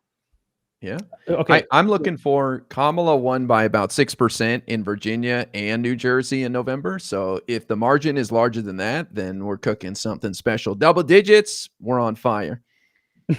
Yeah. We'll Let's see. pray We and need hope. to win first. Everyone needs to go out and vote. Wait, do Get we have out there and vote, folks. quick time, Hutch? What is the Green Lantern theory of politics? Because your chatbot's posting it and I can't click on it. I need to know. I'll link it to you. It's just Okay, yeah, you it's can explain the it. idea that like basically like the president can do anything if they have the sufficient will and strength and charisma. And then there's like reverse Green Lantern theory where like, you know, when you're out of power, you make claims like, well, look at Donald Trump. He's controlling everything. And it's like, what are you talking about? He's underwater on everything. The Republicans are underwater on the economy for the first time in like literally decades. They're, you know, do you know who coined the theory? oh God. I'm not sure. You might work Like a wild with guess. me. Because I thought Hutch invented it. I thought this was Wait, did you see Derek Bernie? Thompson? Did you see Bernie's abundance build? Oh yeah? Yeah. Hell yeah. Well, you just kind of gave it Didn't away, see it. but it's Ezra Klein's Green Lantern theory of politics. I didn't know that too. That's okay. I can't tell. I'm if not you're joking. I'm not joking. You Oh, wrote the good. article. But If no, you're I'm interested, I'll talk about it for like an hour. I'm 80-20 on fascinated Ezra. with I'm it. 80-20 on Ezra. But yeah, we should talk about it actually. I'm interested. Right after your one-on-one discussion session with Primo. Where you guys can't back me up and save me. Yeah. What can't do you think help about you. that little? I mean, right. I was the only one trying to save, and it wasn't you, Hutch. Yeah. you did try to save him like 3 times. You did it like 3 times in a row. You're like, I think what he's trying to say. You did that like 3 times, bro. Yeah, and guys, if you need me to shut up as the quasi moderator of this, you're allowed to tell me. No, to, don't. by the way. Wait, no. This is But- stupid, Hutch. I mean, but- like this is like the complaint from the I'm Vanguard saying- conversation. Not to I'm bring it back, but saying- like there is a place for someone to be like, hang on. So I think, and to kind of play the good cop, and you don't take an issue with Soypill doing that. I think that's totally fair and above board. Well, In I, fact, to be fair, I'm needed. being the one serval about it, Yeah. Pisco. But also, I spent 2 hours kind of arguing with PrimeCayes last week, so I felt the need to be like, well, I kind of get what you're saying here, you know? So, I love how do how unhinged you get. The register of your voice gets like unbearably high. yeah. I think it's funny how Hutch has turned into like the liberal raid boss that all the leftists want to take on. True, And I know true. Hutch is loving it. He's enjoying it. so- I'm not. To be honest with you, I'm not. I'm actually not. Yeah. It's like you're their boogeyman, dude. They see you in their nightmares. I just want True. Democrats. I just want Democrats to win. That's it. That's like I just want Democrats to win. Like I have secondary priorities that are like policy and you know the party brand or whatever. But like right now, I just feel like the urgency is so fucking high. I just want Democrats to win elections. That's my entire You're here. politics. And that's why we're running pro-segregationist Democrats in every state. Me and Hutch are forming new Guys, parties, in fact. we Well, have see, to have pro-slavery. pro-segregation. Sorry. Hey, All right, guys, He what's thought I going on wouldn't this take that week? bait. He was wrong. Let's I'm go. down. Sign me up. Hutch. Reanimated corpse of 1980 Strom Thurmond. I'm voting for him if he's a Democrat. Literally. I'm not kidding. It's not a joke. Hutch, what days are you defending slavery this week? What's going on in your stream? Tuesday through Friday, and then on Sunday the stream starts at 11:30 a.m. Eastern and 8:30 a.m. Pacific. All right, right on. Pisco? Yeah, I think I might be doing a reaction tomorrow to the election, or if I get nervous enough, I might do that privately because let me tell you, election 2024, I was just refreshing, and I was not fun. You So want to co-stream? We can all share our anxieties together. DM me. DM me. Yeah, DM me. But no, that and I've been like super fucking busy. Everything's great. But more streams come in, more stuff come in. Love you guys. Right on. Iraq. I'll be shoutcasting the results tomorrow night. I've got nothing to hide, man. Win or lose, we're gonna do it live. But I'm very optimistic about tomorrow night. The early results look great. If anybody's curious, you can go check out this YouTube channel called Voting Trend. I think it is Dave who runs it. He's been breaking down all the results, and he's super optimistic comparing the 2024 early voting to the to this year. That being said, on Wednesday, I'm going to Europe. I'm going to be performing with my side gig on Saturday night in Paris. Largest indoor arena in all of Europe, so that should be Awesome. But you're going on Jubilee soon, right? Really soon, right? I was gonna go on it next week. It was gonna be a Jubilee All Stars versus some mega conservative, but they canceled it due to something. Okay, I don't know if schedule I'm allowed to conflict, so- say, the Yeah, it's gonna happen eventually, but yeah, I'm looking forward to that. I don't know who that conservative could be. I have no clue. Okay, but there is. I know there's a big jubilee coming up this weekend. I guess you're not doing that one, and that's against no, I'm not doing that one. a certain. Well, I'm not. I don't know if I'm allowed to say it. It might be any. Okay, but okay, you will do the one in the future. Cool. Anyway, my video's What are coming you out up this to, week. Soy Pill? My video's coming out this week. I'm contractually obligated to release it, so my Charlie Kirk video with all my hot Charlie Kirk takes Hell yeah. is coming out, and let's see if I get demonetized. And then I'm debating TikTok stuff Wednesday. I've gotten into it thanks to Unfuck America IRI. It's I think I've got 1 strike. Let's see how many more I can get. And if you've seen the mustache, it's not just a style, guys. It's Movember. It's prostate month, prostate cancer awareness month. So is everyone Hutch? You gooned? You jizzed today? You have a healthy prostate? Huh? No, I'm doing a masturbation fast because I've been fucking Absolutely not. burning No the Nut candle at November both is part of ends the last big couple weeks. cancer. It's a big cancer psyop. You need to nut. It's part of a healthy prostate. And I don't know if you guys know this.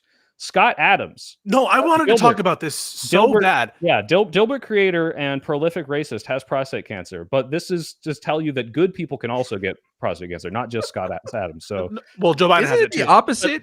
You're not supposed to for the month of November. Isn't that what it is? if you want to get cancer, He's saying No, don't do the no nut because it's this bad. is You need to release- Movember. You're thinking of No Nut November, which is a psyop Yeah. from big cancer to let Different you get things, yeah. cancer.